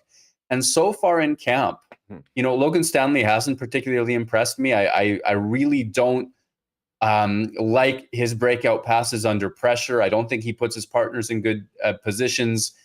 And that should be a level that Ville Heinola and Dylan Sandberg can surpass. At the same time, it seems to be 2 steps forward, 1 step back with those guys, where Heinola has done some special things and then made some rookie mistakes that may have caught some folks' eye. Dylan Sandberg has played great at stretches and not as great at other stretches as well. And that goes to practice as well. And if those guys are going to make Winnipeg waive somebody, Kovacevic, I don't think that's likely. Kyle Capobianco, that's the most probable one. Well, they're going to have to do something and show a consistent high level of play without the game-winning goal type of giveaway against Calgary that demands that they grip that job and never let it go. I have them as better long-run players and maybe even better short-term players than Logan Stanley right now. But those waivers exemptions and the temptation to play them in the AHL in starring feature roles without losing anybody, especially Stanley, who the club's invested in, I think that's going to be a big determinant. So I'm willing to see, I'm in my mind, just guessing at the Jets, I'm willing to believe that they send, one or both of those players to the AHL unless they do something special tonight. Well, and of course, there's always the possibility, and Cheveldayoff alluded to this, on a player move at some point before the beginning of the season. The one thing that I'll throw out there, and I think that we're all guilty at times of spending so much time focusing on the roster of the team we focus the most closely and not the rest of the league, is that right now, every team in the league is sitting there looking at players and probably having some pretty tough decisions as to who is in and who is out. Now, we are at a time in the National Hockey League of epic tanking amongst a few teams in the league, so maybe we'll take a few of those out. But I will say this. If you are nervous about Johnny Kovacevic getting picked up or Capobianco, or I'm with you. I mean, Logan Stanley's never getting waived. If he's going to leave, they'll trade him because he will have a value somewhere else. This is the time when, there's 150 guys going on waivers a day for a couple days over the course of the next week. And I think that if they feel that they're going to have to take a chance at some point in waiving one of these guys, now's the time to do it because the spots haven't opened up yet. If all of a sudden you're doing the same thing 3 weeks down the road when teams have had an injury or two, it's a very different situation. And if they feel that they're going to have to waive one of these guys at some point, barring sort of a trade, to me, doing it sooner as opposed to later probably gives you a better chance at actually maintaining those assets. Are you with me on that? I am with you on that. And it's a good point because as much as I believe that some of these waivers situations sincerely and genuinely impact decision-making, there's an important point to be made. Like, let's split these guys into two tiers, let's say. Guys with upside that whether you think it's probable or likely or not, you could imagine, hey, this is a relatively young player, best case scenario, there's a lot of development there. And, Logan Stanley would be one of those guys. There's no way in the world Winnipeg is going to waive a player like that with the perceived potential to improve to that degree. You might say the same about Jansen Harkins, still a relatively young player. Cal Capobianco's not that old at 25, but I don't think that you're going to look at that loss or say Dominic Toninato up front and say, well, this is the reason why Winnipeg was or was not a playoff team. And if those are your major concerns, I mean, probably you're either in a great situation or in a horrible one. Winnipeg's success is going to be founded on its top six, on its goaltending, on Josh Morrissey and Neil Pionk having great seasons, whatever else it is. Those are trimming around the edges to be sure and shouldn't necessarily be a major concern. I'd put Jonathan Kovacevic in the group of players who Winnipeg probably wants to hold on to based on his leadership with the Moose, based on a little bit of a sense that there could be a Tucker Poolman-like progression to effective third-pairing defenseman in his future, especially given he's a big player, right-handed shot, a little bit unique in that way as well. But when you get to Kyle Capobianco or Dominic Toninato, you can see so many of those skill sets duplicated on the waiver wire each and every day. And so I'm with you that, one, you can probably get away with it as soon as now. And two, if you do lose one of those players, that's not the reason why the season was or was not a success. Hey, refresh my memory here. Say a player like Kovacevic gets put on waivers, clears waivers, and goes to the Manitoba Moose. Once the season gets going and say they call him up for a few games or whatnot, at what point do they have to go on waivers again? Or once they clear, how long do you basically not have to worry about that? Yeah, this is my memory failing me, but there are clearly spelled out rules on that. I believe it's a certain number of games played or 30 days or so, whichever comes first. That sounds right, yeah. So yeah, pardon me for not having that front of mind, but there is a grace period where, you only need to do that once. So I wonder if you're thinking about this, Huss, you can probably get away with it right here and now while so many players are on the waiver wire. Call him up if you need to in October or early November or what have you, and then sort of not sweat it for a little while if you need to hold on to him for a long time. So yeah, all those machinations or what have you, I think impact jobs for a guy like Kovacevic. I think that helps keep him safe. Same thing with David Gustafsson. That's a major reason why he's a surefire fourth line center in my mind this year. But at the same time, guys like Capobianco or what have you. Now, at the same time, Huss, I've been quietly hearing that that Capobianco's play at camp has been really well received by Winnipeg. So as much as it seems like he'd be the obvious guy to waive to make room for everybody else, I'm not as sure. That's still up in the air as far as I'm concerned. Yeah, well, I mean, it's a good point. I mean, just with people being so unfamiliar with him and, only having a limited amount of time to see him in a couple preseason games, if you haven't been around camp, you haven't been seeing what's been going on, he might be a complete afterthought. But I am with you. I don't think he's been an afterthought to the organization or the coaching staff so far. That being said, he and Johnny Kovacevic aren't in the lineup tonight. This is a very important opportunity. I think we can take from that, the three players that we've just been talking about have an inside track on that spot going forward. We're seeing DeMello with Morrissey, and, DeMello, as I was mentioning earlier in the show, has been a guy that, consistently improves the performance of his partner. Do you think that Morrissey and DeMello start the year together? Schmidt and Dillon not in the lineup tonight. Can we take that those guys likely start together? And if that is the case, I guess it boils down to a partner for Neil Pionk. And I know there'll be roles, as we talked about before. I mean, maybe a guy, they need a penalty killer, and there's a guy that fits better on PK. Maybe they need help on the power play. We know who that guy would be. But just at 5-on-5 for playing significant minutes, important minutes for the Winnipeg Jets, is there one of those players that to you fits better with Neil Pionk than the other two guys? For me, if everybody's playing at their best, probably the player you partner with Neil Pionk is Dylan Samberg. And I know that's just fun because, the Hermantown, Minnesota connection, where their families know each other and they both played for the Hermantown Hawks and all of those sorts of things. But if Neil Pionk is a regular Winnipeg Jets defenseman, which he is, I don't think that Winnipeg's coaching staff will be able to keep him away from top six opposition from time to time, which means matchups, and it will mean the types of reads that defensemen have to make against skilled top six forwards. And for me, the biggest difference between an NHL fourth line and a first or second line is the amount of decisions a defenseman has to make, the amount of times that they have to look over their shoulder, the amount of times that they have to consider switching on and off as plays overlap, as skilled players do a good job of finding soft ice.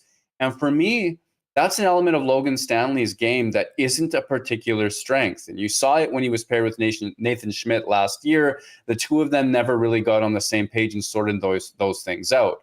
So as much as you might like Stanley on the PK, trust his ability to win battles with size and strength, I want a little bit more versatility from a player who could play against, more dangerous opposition like Dylan Samberg. He hasn't shone so brightly to me that I believe he's the absolute answer without a doubt right now. But Samberg, I think, has the best well-rounded skill set of those players that you might trust to play with Pionk against some better skilled forwards. Murat's latest, folks, at The Athletic is all about the upcoming opening night roster, projecting the Winnipeg Jets opening night lineup, dressed, scratched, or on the bubble. Make sure to check that out right now. I know there's lots going on around camp. There's lots still to be determined. I imagine you'll have much more in the coming days in The Athletic as we get down to final cutdown day, and then an exciting next week, getting ready for a puck drop against Jacob Trouba, Captain Trouba, and the Rangers next Friday night. Yeah, imagine this world where Jacob Trouba is a captain and no Winnipeg Jets are. I mean, I don't think we would have projected that when that trade was made. But yeah, absolutely. You know what? One of my favorite questions that I got just for how hard it was to answer this summer was, could Winnipeg be the next Calgary? The team that doesn't make a lot of roster changes, that brings in a new coach or gives a new coach a full run at the team and manages to transform itself year over year. Well, I took a little bit more of an analytical look at that question across, 15 to 20 teams since the salary cap was introduced who made massive leaps and looked for some trends. And you know what?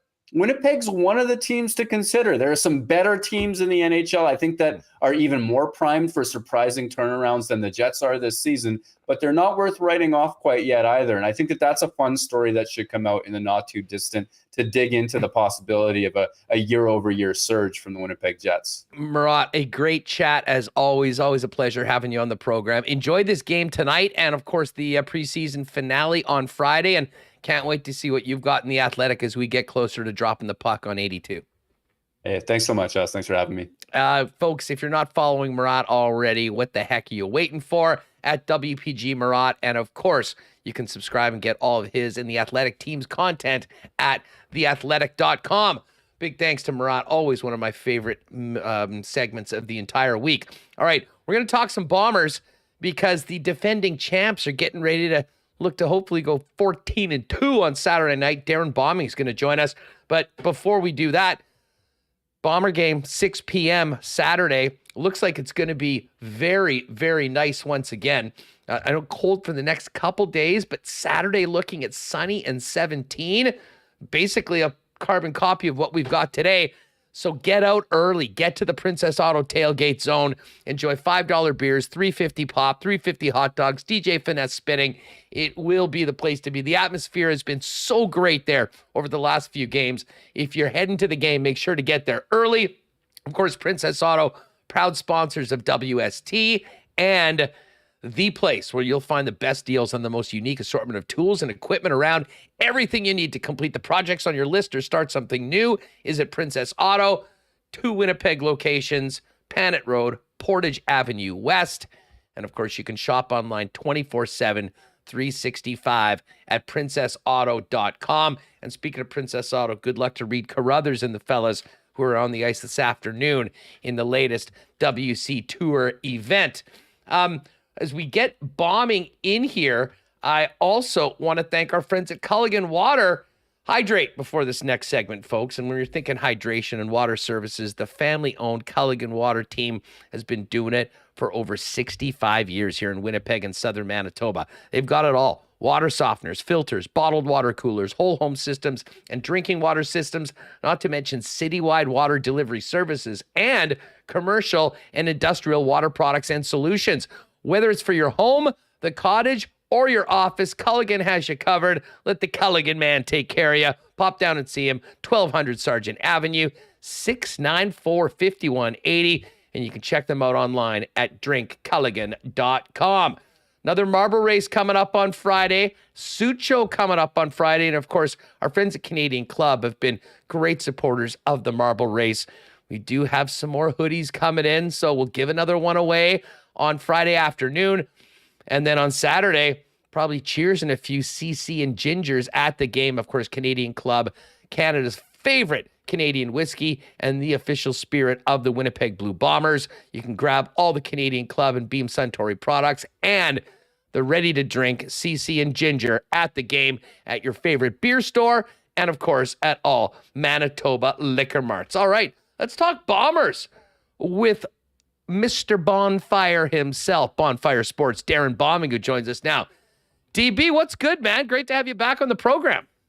What's happening, Huss? Good to be with you. It was good to see you back. What a great ceremony on Saturday. Huh? I know you were there doing the NHL.com gig. It was just a great, great day for the city. I mean, everyone that was there to see the unveiling of the Dale Hawerchuk statue, the great speeches from people with their tributes to Dale, and then, of course, the game. And then there's a young man named Brad Lambert that I think really got people's attention. It was overall, I know we'll talk about it. There, you got the coin right there. Yeah, and a great, great giveaway piece as well for it. I know we're going to talk Bombers, but that was a heck of a day, a great atmosphere around downtown. And then, of course, Brad Lambert added a little bit more energy into the fan base with his performance in that game on home ice. Yeah, no question. Anytime a draft pick from this most recent draft plays the way that Brad Lambert did, like it really opens people's eyes. He's electric. He's elusive. What was the word Blake Wheeler used for him? I think he used shifty. And, you know, when the veterans on the team, the former captain, the most veteran guy on this team, and Blake Wheeler starts giving you adjectives like that, I think that's quite something. But like you just talked about with Murat, it'll be interesting to see how things shape out. I was talking to Mark Hillier this summer. I wrote some prospect pieces for NHL.com on Rutger McGroarty, Brad Lambert, Cole Perfetti, Chaz Lucius. And the one thing that Mark Hillier, the Winnipeg Jets director of amateur scouting, mentioned, he reiterated what general manager Kevin Cheveldayoff said. When they went up to the podium at number 30, they ran up to select Brad Lambert. He had a very, very up and down professional season as a 17-year-old and an 18-year-old in Finland. But boy, he sure looks right now back to form. I think he had a real chip on his shoulder, especially coming out of the World Juniors, Huss, where he started the tournament in Team Finland's top six and finished the tournament, including the medal rounds, watching from the press box. So not the tournament he wanted to have, but I'm sure that's easily forgotten when you're making the noise you are during a legit NHL training camp. Good stuff, DB. Well, let's get to the Bombers, your main beat. And I know you and the Bonfire gang were busy last night. We had a trade to talk about. I mean, just for folks that missed it, fill people in on the broadcast yesterday, then we can get into what's happening with the blue and gold. Yeah, we dove in quite in depth to the Blue Bombers roster now with 3 games remaining. Obviously, Edmonton this weekend, and then the back-to-back home-and-home series with a bye in the middle with the BC Lions that could determine who hosts the West Final. Calgary is not out of it. BC is not out of it. Winnipeg needs a win and a BC loss, a combination of those two things through the rest of the season in order to lock up first place in the West and host that West Final on November 13th. But yeah, there's a lot going on for the Blue Bombers, and it's more than a trade that I think really made Blue Bombers fans happy, and that's bringing back old pal Alden Darby in a trade with the Hamilton Tiger Cats. They send Cedric Wilcox, a rookie defensive end who was in training camp with the Bombers last season, didn't make the team. This year did, and they've used him quite a bit, especially when Jackson Jeffcoat has missed some time this year. But a couple weeks ago, the team added Keon Adams, a 2-year CFL vet, most recently with the Saskatchewan Roughriders. He has 2 sacks this season in 10 games in green and white. Him mixed with some guys that they have on the practice roster, including a pretty blue chip prospect in Bronson Massey, phenomenal NCAA career he had. They've got some depth there, so deciding to move on from Cedric Wilcox to get help where they need it, and that's at defensive back. Good to see Donald Rutledge healthy and practicing this week. Brandon Alexander, all of those usual suspects. But we did learn yesterday that Nick Taylor's season is indeed done. Suffered an Achilles injury. Looks like he had surgery as of recent, but that's always tough to see. As far as the rest of the injuries and the health of the Winnipeg Blue Bombers are, still no Greg Ellingson, still no Carlton Agadosi. I think those guys are getting relatively close, but maybe not ready to go quite yet. They have not practiced yet since both being on the 6-game injured list. Demario Houston, who has been a real bright spot as a rookie in the Blue Bombers defensive secondary. When he went down to injury a couple weeks ago, it really put the Blue Bombers defensive secondary in flux and it was definitely not a stable area. He is still not practicing. I don't think he's really even close at this point. The guys that are kind of running around in street clothes, he's taking it pretty easy during practice, and body language hasn't been very positive from him for the last month or so. But overall, defense is getting a little bit healthier. Offense, I think they're going to rest Stanley Bryant this week. That's what I kind of get reading between the lines, Hustler. Probably a smart move at this point of the season. You want to make sure the best offensive lineman in the CFL over the last number of years, and Stanley Bryant is good to go in November when it really matters. The Bombers do have an intriguing prospect who could start at left tackle this week, and that's Eric Lofton. Very, very athletic and quick tackle. When you got 2 offensive tackles, all-stars albeit, in Stanley Bryant and Jamarcus Hardrick, that are in their mid-30s, you want to make sure you got that depth coming up right behind them. So I think we're going to get a look at number 55, Eric Lofton, this weekend. Hey, let me ask you about the Darby trade, and I echo your thoughts. I mean, I think we've seen, if there was one area of the Bombers roster that has really been hit hard through injuries, it's been the defensive secondary. And it made sense that, they would try and get a player that has established himself. They know all about him, won championships here in Winnipeg, in Darby, to come back. But I have to admit, and maybe this is naive, I guess I sort of forgot about the Keon Adams signing, but the fact that Wilcox was what they sent to Hamilton made me optimistic about Jackson Jeffcoat, his situation. I don't believe we've seen him on the practice field yet.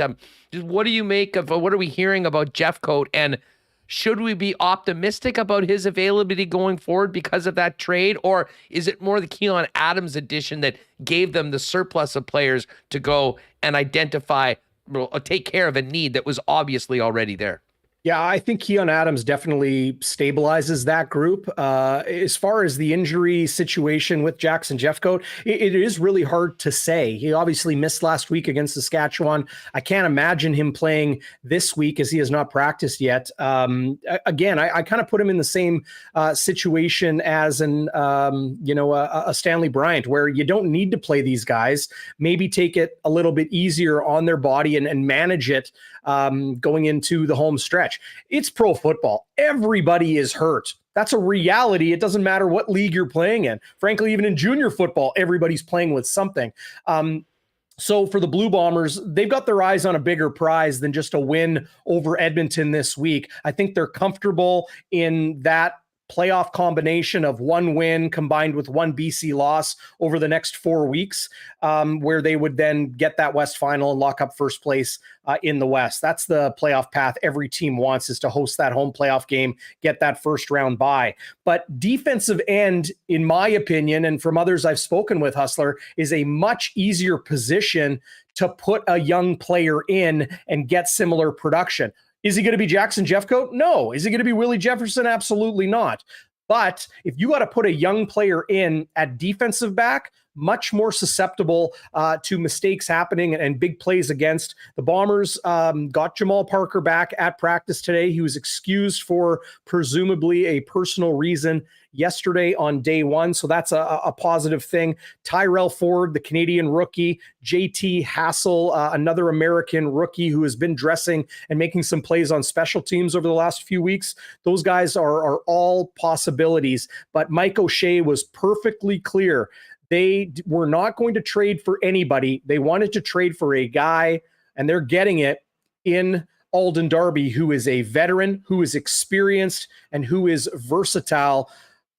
Zach Collaros said it plain as day yesterday as well. Extremely smart Alden Darby is. You can put him at safety, halfback, dime back, corner. He's going to keep you covered. So I think it's a great addition for Kyle Walters in this Blue Bombers club. It was nice to hear Greg Ellingson was back on the field. How did he look? Does he project to potentially play? I mean, listen, is it that important that he plays this week? No.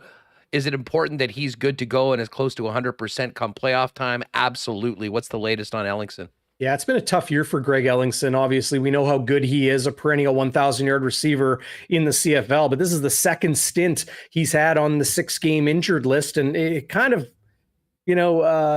tells me like maybe it's the same thing that's kind of been bugging him all year, something lower body, maybe soft tissue. I just speculate, of course, but still not participating in practice. He is running around. He's making catches. When I see guys on the field who aren't practicing, but they're having fun, they've got a smile on their face, they're cracking jokes and running around and talking to teammates and that sort of thing. I'm watching Greg Ellingson yesterday jump onto like the gymnast mats or like the padded bags that they have for tackling drills and that sort of thing. He's leaping around like a kid in a playground. He's having fun. That tells me he's getting much closer to a return. Hustler, I don't expect him this weekend, but the way Nick Dembski is playing, the way Dalton Schoen is playing, even Greg McRae and how versatile he has been used similarly to the Canadian Swiss Army knife, Nick Dembski. I think the Blue Bombers aren't going to rush anybody to get back, especially a veteran like Greg Ellingson. All right, DB, 13-point favorites in this game. Nielsen and I were talking earlier today in the lock shop as we went through our CFL picks, and the Edmonton Elks are just such a bizarre team. Like, they've had really good performances on the road. They've had some crazy wins. They've had a revolving door all year long as far as they're on the personnel. And last week, it seemed like they were finally going to get it done in front of the home fans, and a 100-yard pick six goes back the other way, and they lose again. What do you make of the Elks and where they're at right now in year one of the return of Chris Jones? Yeah, I'm with you. Like, they've been a heartbreaker at home, and they're definitely a team that seems to play much better away from Brickfield at Commonwealth. A little bit mystifying. Of course, they are trying to figure it out. They've made some head-scratching trades, moving on from some definite talent, but then they've also shown the ability to play very strong defense at times. They look night and day compared to what we saw early in the season. I remember that game where they were in BC going against Nathan Rourke, and it's like they couldn't stop a beach ball coming through the line of scrimmage. They couldn't, it was like pitch and catch on the ball diamond the way Nathan Rourke was throwing to his receivers downfield. But they have improved, and Chris Jones is a proven general manager and head coach in this league. We know he is defensive minded. Offensively, losing James Wilder Jr. pretty much for the entirety of the season. Haven't seen him back yet, and did go down to injury quite early. Kenny Lawler has earned his money, but the offense has been pretty inconsistent. Interesting to see them sign their quarterback Taylor Cornelius to a contract extension. Big arm. He can beat you with it, no question.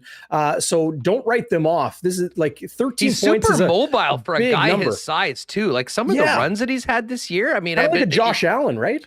Well, yeah, a little bit. I mean, like he certainly has that big frame, and when the passing game hasn't been there, they've really relied on the running game. So, listen, it'll be an interesting matchup for the Bombers and Elks, and I think Edmonton is going to look to continue to improve.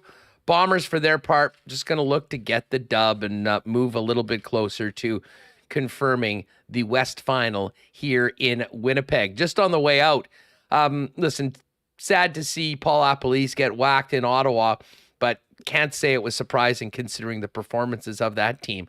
But a weird situation for Ottawa going into this week with no play caller. Lapo was the offense. He was the head coach and the offensive coordinator. I think anyone that's had any interaction with Bobby Dice knows what a great and respected man that he is. But I'm very interested to see how things go for Ottawa over the course of this next few weeks. And, who the next head coach is. Certainly, Sean Burke has said Bob Dice absolutely will be a consideration for it. And I think if they go that way, it'll be more a traditional model like Winnipeg, where you've got a head coach, you got an OC, you've got a DC. That's not there right now, though. And listen, it could get a little worse for Ottawa before it gets better next season.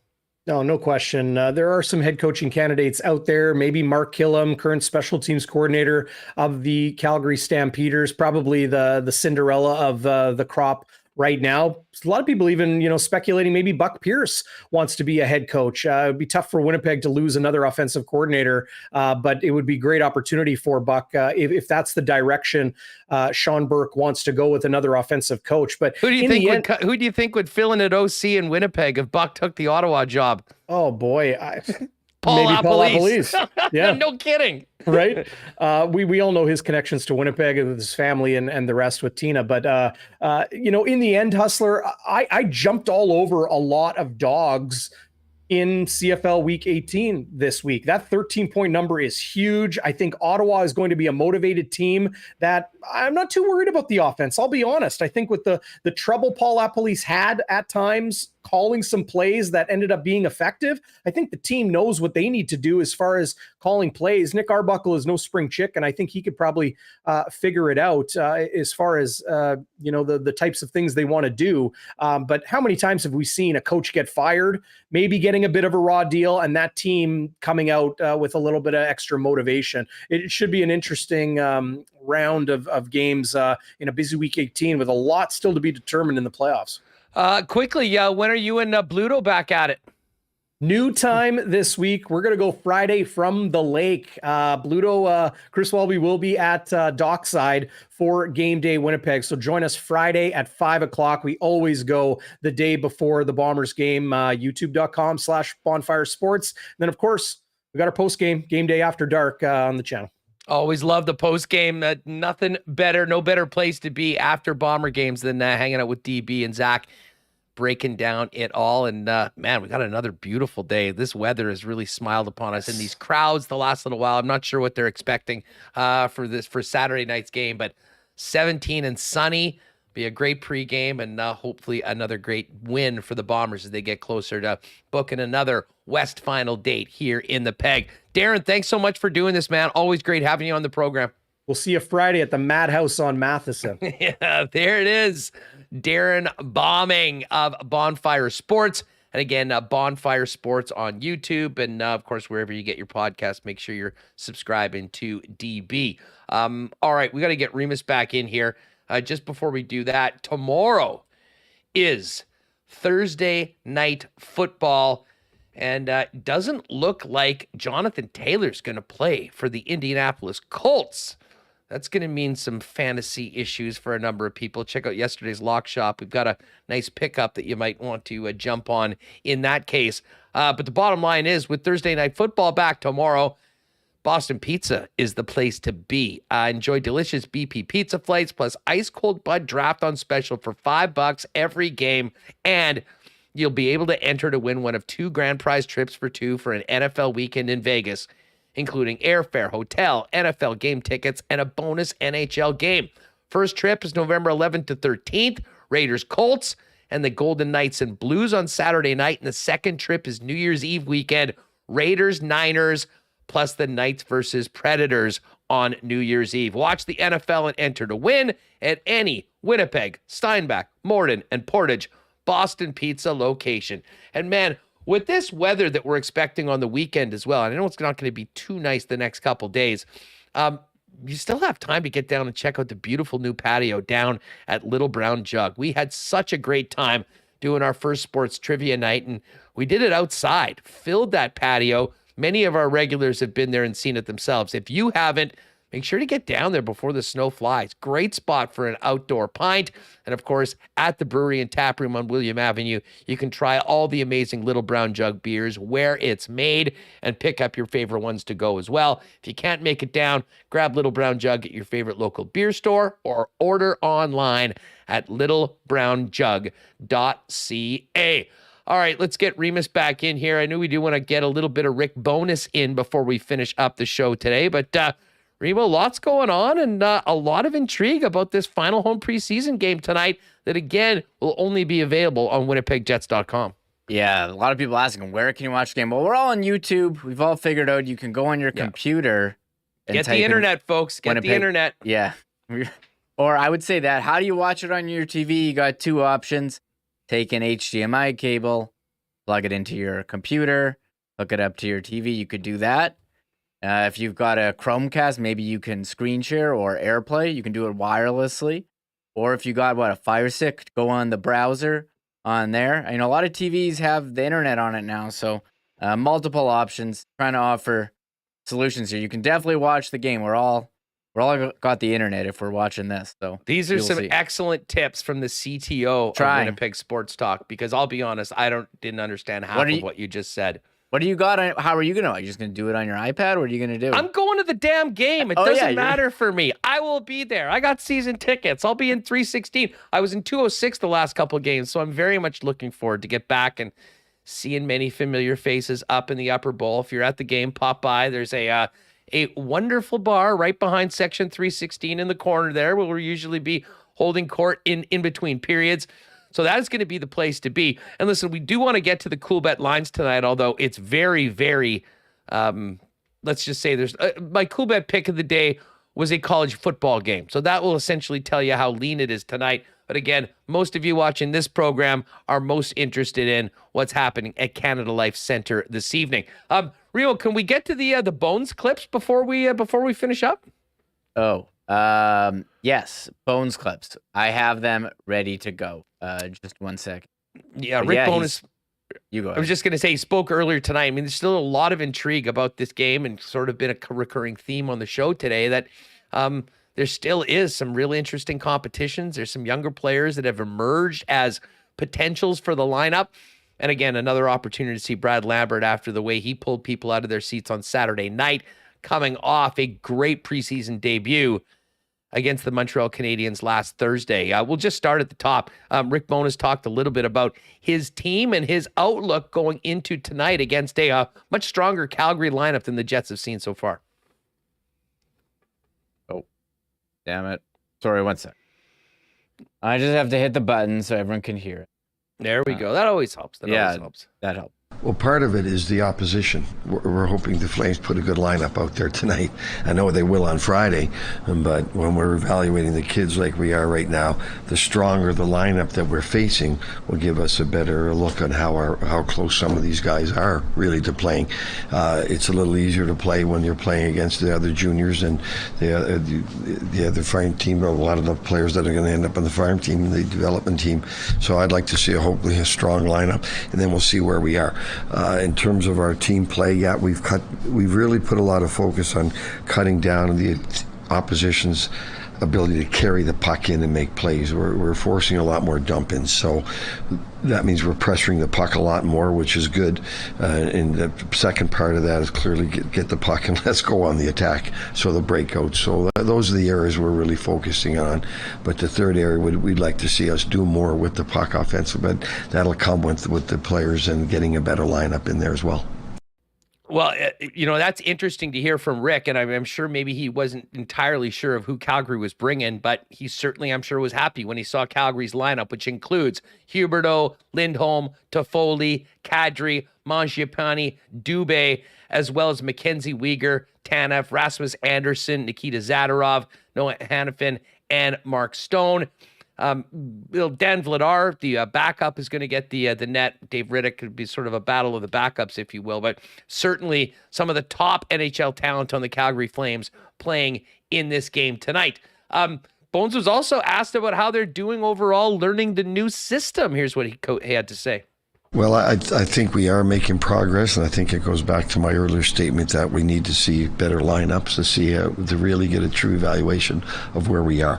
But I find the players have been very, very acceptive to what we're doing, accepting it and learning it and adjusting a little bit of how we want to play the game, a little faster, a little more pressure and things like that.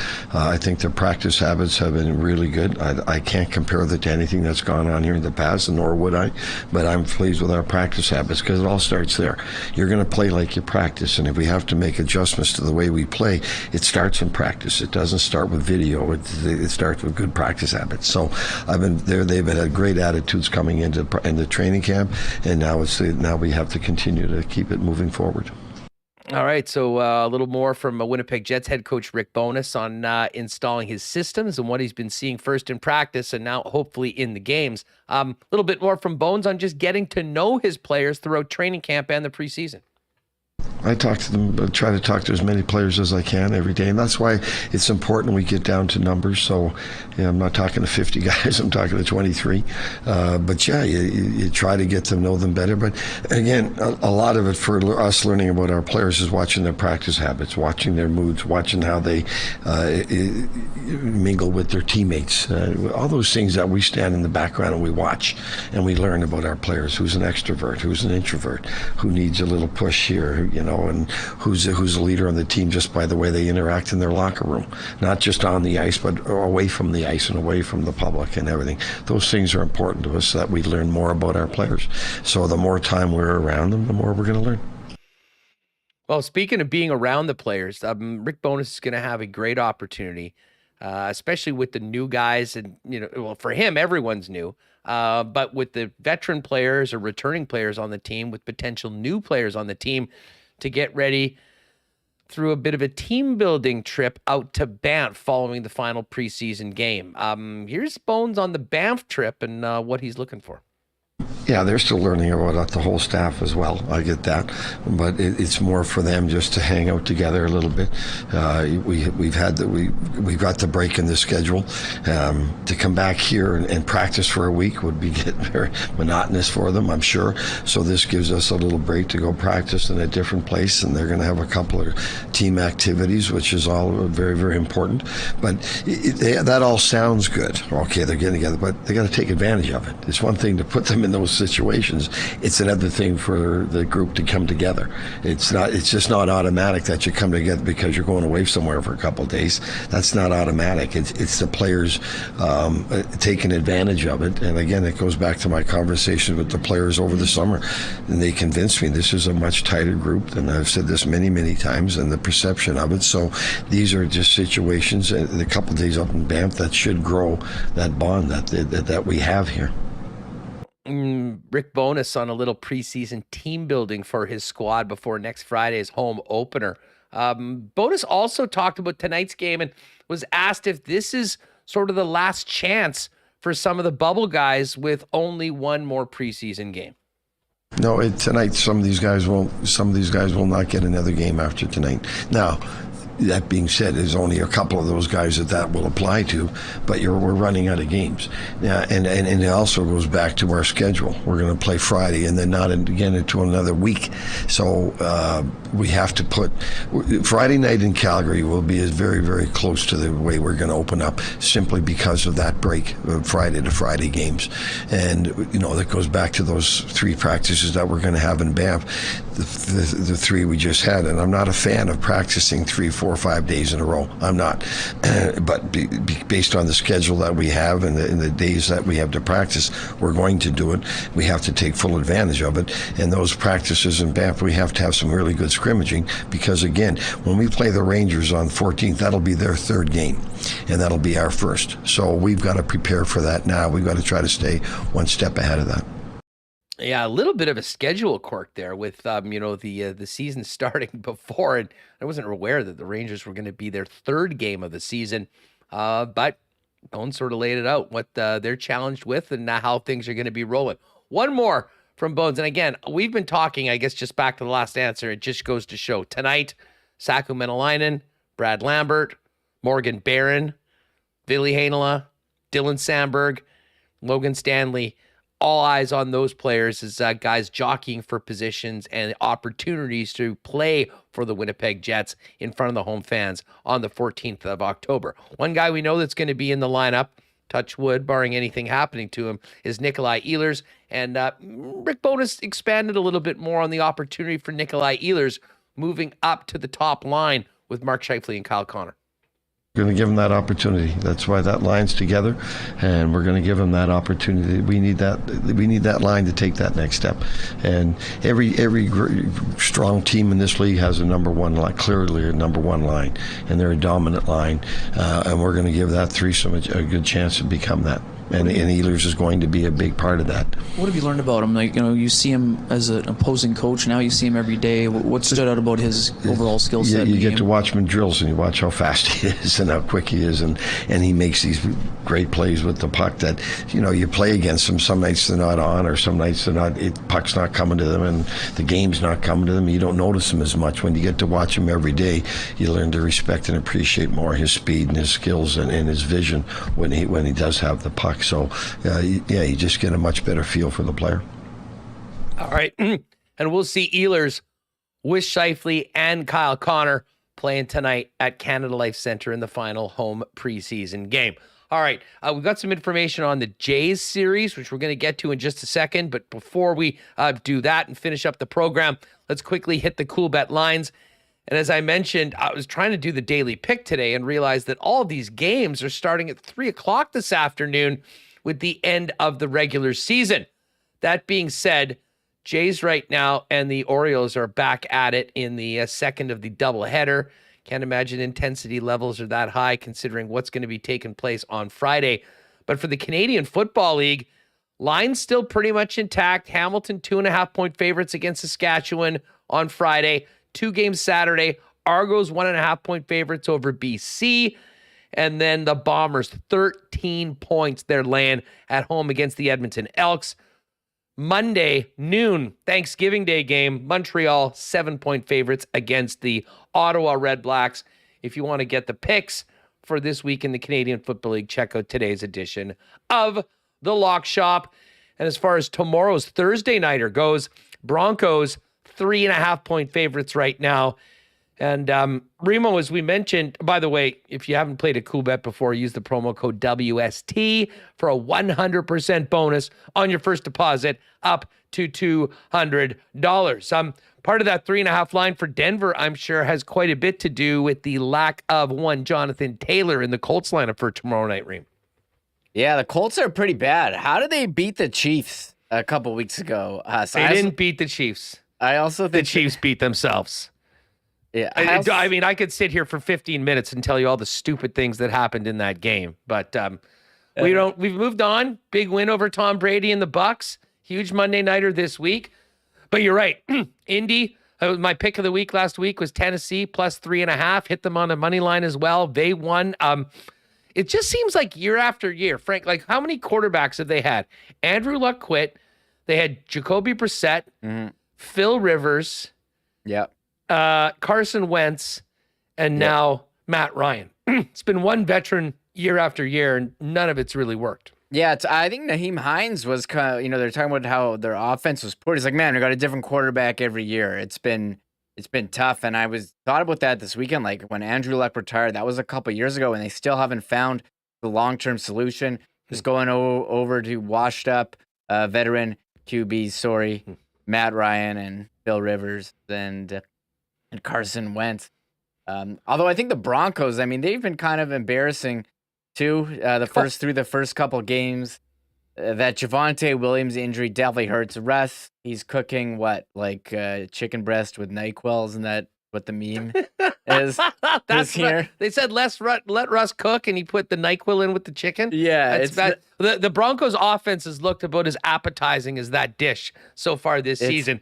Just a quick fantasy bit, and if you want the entire bit, check out yesterday's lock shop. But for tomorrow's game, couple key ads of guys that are backups right now that are going to get a big run. Listen, we all know Melvin Gordon's a fumbling machine. They cannot count on him. Mike Boone is the guy in Denver that I think is a pretty key ad if you can get him on your fantasy lineup. And Deion Jackson. Listen, Nyheim Hines will probably get the majority of work, maybe, but I don't think he's ever even had more than about a 50% snap share.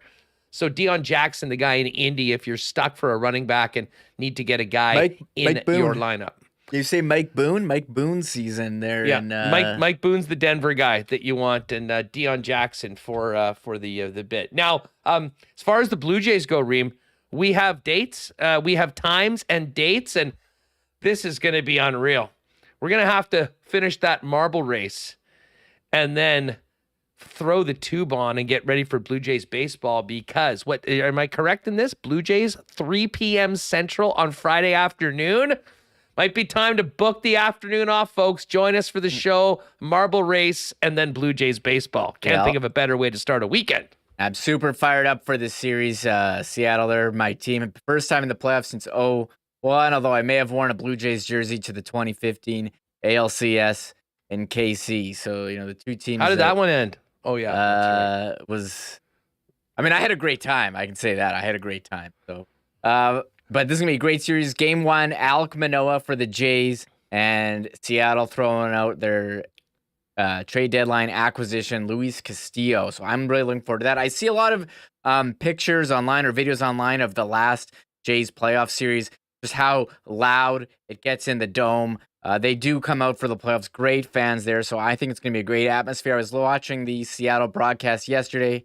Dave Sims, Mike Blowers, they're pumped to go to Toronto. They were talking about the weather, Dome Stadium. So I think this is going to be a good series. And I know a lot of people from Vancouver who are Seattle fans will be cheering on the Mariners as well. So I'm super pumped. I may have to wear my jersey on Friday. We'll see. Sorry. Suit show. It's suit show. Can I wear it? You'll be violating the dress code for WST that day. You can maybe put a hat on for the marble race. I can't wear a hat with a suit. Unless it's a toque, then I can be like a hockey player. Well, I'm just saying at the end you could put, yeah, exactly. I mean, I don't know whether a Mariners hat. I'll change all my jerseys back here to my Seattle jersey. Yes. Oh, I thought you said you were going to put all your other suits on the back and have a suit. All your F apparel suits in the background. No. Hey, just while we're at it, I know we just hit the Coolbet lines. The lines for these series are up right now. The Jays are -169 favorites. Seattle +140. Cards, Phillies. Cardinals -145. Phillies +120. The Mets, a big favorite against the Padres, -175 for the Mets and +145 for the Padres. And Cleveland, Tampa Bay. This is the tightest first round series. The Guardians, -115. Tampa Bay Rays, -104. All numbers courtesy of Coolbet. And, we've been basically talking all day today about the Jets, all the big stories about the team heading into tonight's preseason game and more. Couple other notes, Remo, and I'll be honest, this wasn't really on my radar till about a week ago, but I didn't realize that Jason Robertson still does not have a deal right now, and the Stars don't seem to have the money to come close to where he is at right now or what his asks are right now. And tell you what, that would be a huge, huge blow to Dallas to miss Jason Robertson, their top scorer, for any significant amount of time this season. Yeah, still Darren Dreger tweeting ongoing discussions between the Stars and Robertson. Seems like a major shift is going to have to occur for him to start the season in Dallas. Still time to get something done. Season starts I got all thrown off by the start date. I thought the season started Friday, but yeah, as Rick Bowness said, the Rangers already got 3 games. The season starts Tuesday, which is crazy. And there's even a game. There's games Thursday, Friday in Prague that count, regular season games. So, and those will be early too. We'll be able to have them on and watch them during the game. 1 o'clock game. Yeah. So we'll have some live updates for the live YouTube show. So we'll see what happens with them. I know they got it done with Jake Ottinger eventually. Robertson probably wants the big dollars, but they've already got big dollars committed to Ben and Sagan, and I don't think they want to throw down like we've seen other teams throw down with their RFAs. Going to be interesting what happens there. I think the Ottinger one was tough too. We'll see about Robertson. I guess Tuesday's show, because of course Monday is Thanksgiving, it will be packed.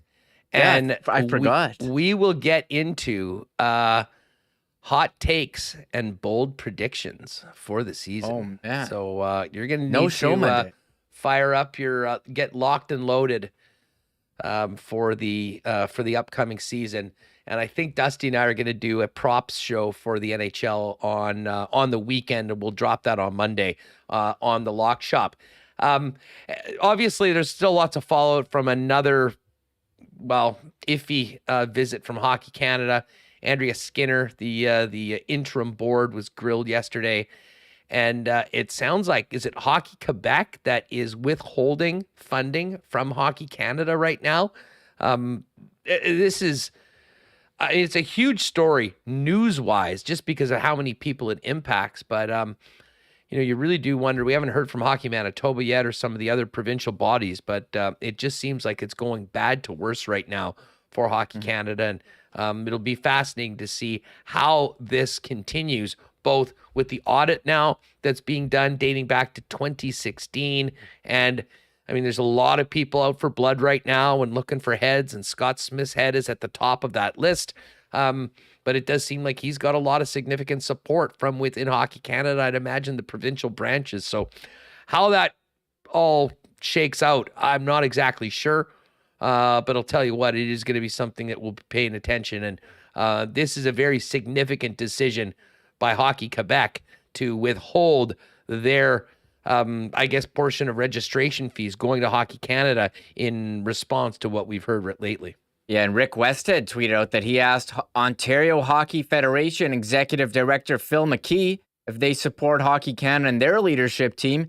He would not answer, and instead wrote in an email that the OHF has requested Hockey Canada not collect a $3 player participant fee this year. And I don't blame Hockey Quebec or Ontario Hockey Federation for saying, hey, we don't want to give you this registration fee if you're going to be taking this, putting it in a secret fund for sexual assault lawsuits, allegedly, is what was being reported.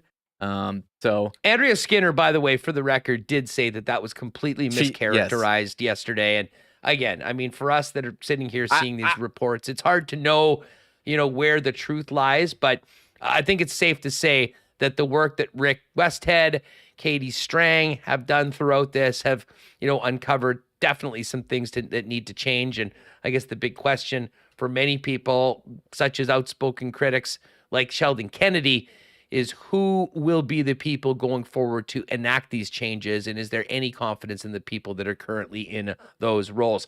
One more thing, Aaron Judge, 62 yesterday, sure took him long enough.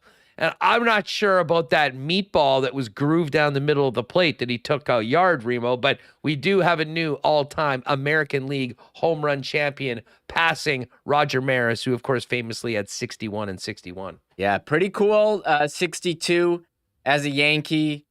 American League record. I see a lot of people saying, oh, congratulations on hitting, 11 less than the actual record, 73 by Barry Bonds, but look, we haven't seen 60 in a long time. He's having a historic season. I think the fact that he's doing it as a Yankee, I think makes it a bigger deal than doing it. It is the American League record, although you can debate whether league records mean anything in the era of interleague play. Like, why don't we have a Western Conference hockey record? Why aren't we keeping track of those? I mean, the leagues are pretty much together, but pretty cool. A lot of talk about the ball. One guy did dive, but jumped down to try to get it, but it went into a guy's glove. But it went into the stands. Yeah, it went into the stands, but a guy, I guess, thought he's going to drop it and drop down. I mean, that ball could be worth a lot of money, so sure, try to, risk jail time trying to get it. And well, and just quickly on that, because this is pretty bizarre, but it was last week. For 61, went into the Blue Jays bullpen. Yeah. And their bullpen coach caught the ball. And his wife was a sports reporter, one of the women that cover the National Football League and put that out. I don't know what the chances are of this, but the guy that caught the ball is named Corey Yeomans, who caught Judge's second home run ball. And Bree Amaranthus, who covers the Dallas Cowboys and Dallas Mavericks, tweeted out, all caps afterwards, "This is my husband." So if you want to catch very valuable, record-setting home run balls, obviously what you need to do is marry a female sports reporter, because we're 2 for 2. 61 and 62 went that way. And the guy apparently I think she was on The Bachelorette, if I'm not mistaken. This is kind of what I'm gathering from social media. But the guy is VP of a financial company that has something like $179 billion in assets. So I'm not sure they need the money. Be interesting to hear what happens with that record-setting ball. All right, folks, that is going to do it for us. We got to get out and get this pod uploaded so people can listen to it on their way to the game tonight. Again, 7 o'clock start, Jets and Flames. Huberdeau and Kadri for the first time we'll see in Calgary Flames uniforms. And, of course, Brad Lambert, Morgan Barron, Saku Manalainen, along with Stanley, Heinola, and Sandberg, all in the lineup tonight with lots to prove to the coaching staff. We'll break it all down tomorrow. Guests will include Scott Billick and Brandon Rowicki, and a potential very special guest from the local club as well. We'll tease that and hope that you will join us tomorrow live at 1 p.m. Don't forget, tell a friend about Winnipeg Sports Talk, and if you haven't already, subscribe to the channel. It's simple, it's free. Hit that red button and put in Winnipeg Sports Talk wherever you get your favorite podcasts if you're watching on YouTube, and make sure you're subscribed to the audio feed as well. Thanks so much to all the sponsors that make this show happen each and every day. We couldn't do it without you. Enjoy this game tonight, folks. Again, no TV. It's on winnipegjets.com if you are looking to watch it and not head downtown.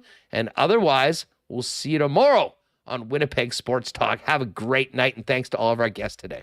Oh, my God! Oh! Shut it down! Let's go home! Thanks for tuning in to Winnipeg Sports Talk Daily. Make sure to subscribe on YouTube and your favorite podcast feed at winnipegsportstalk.com.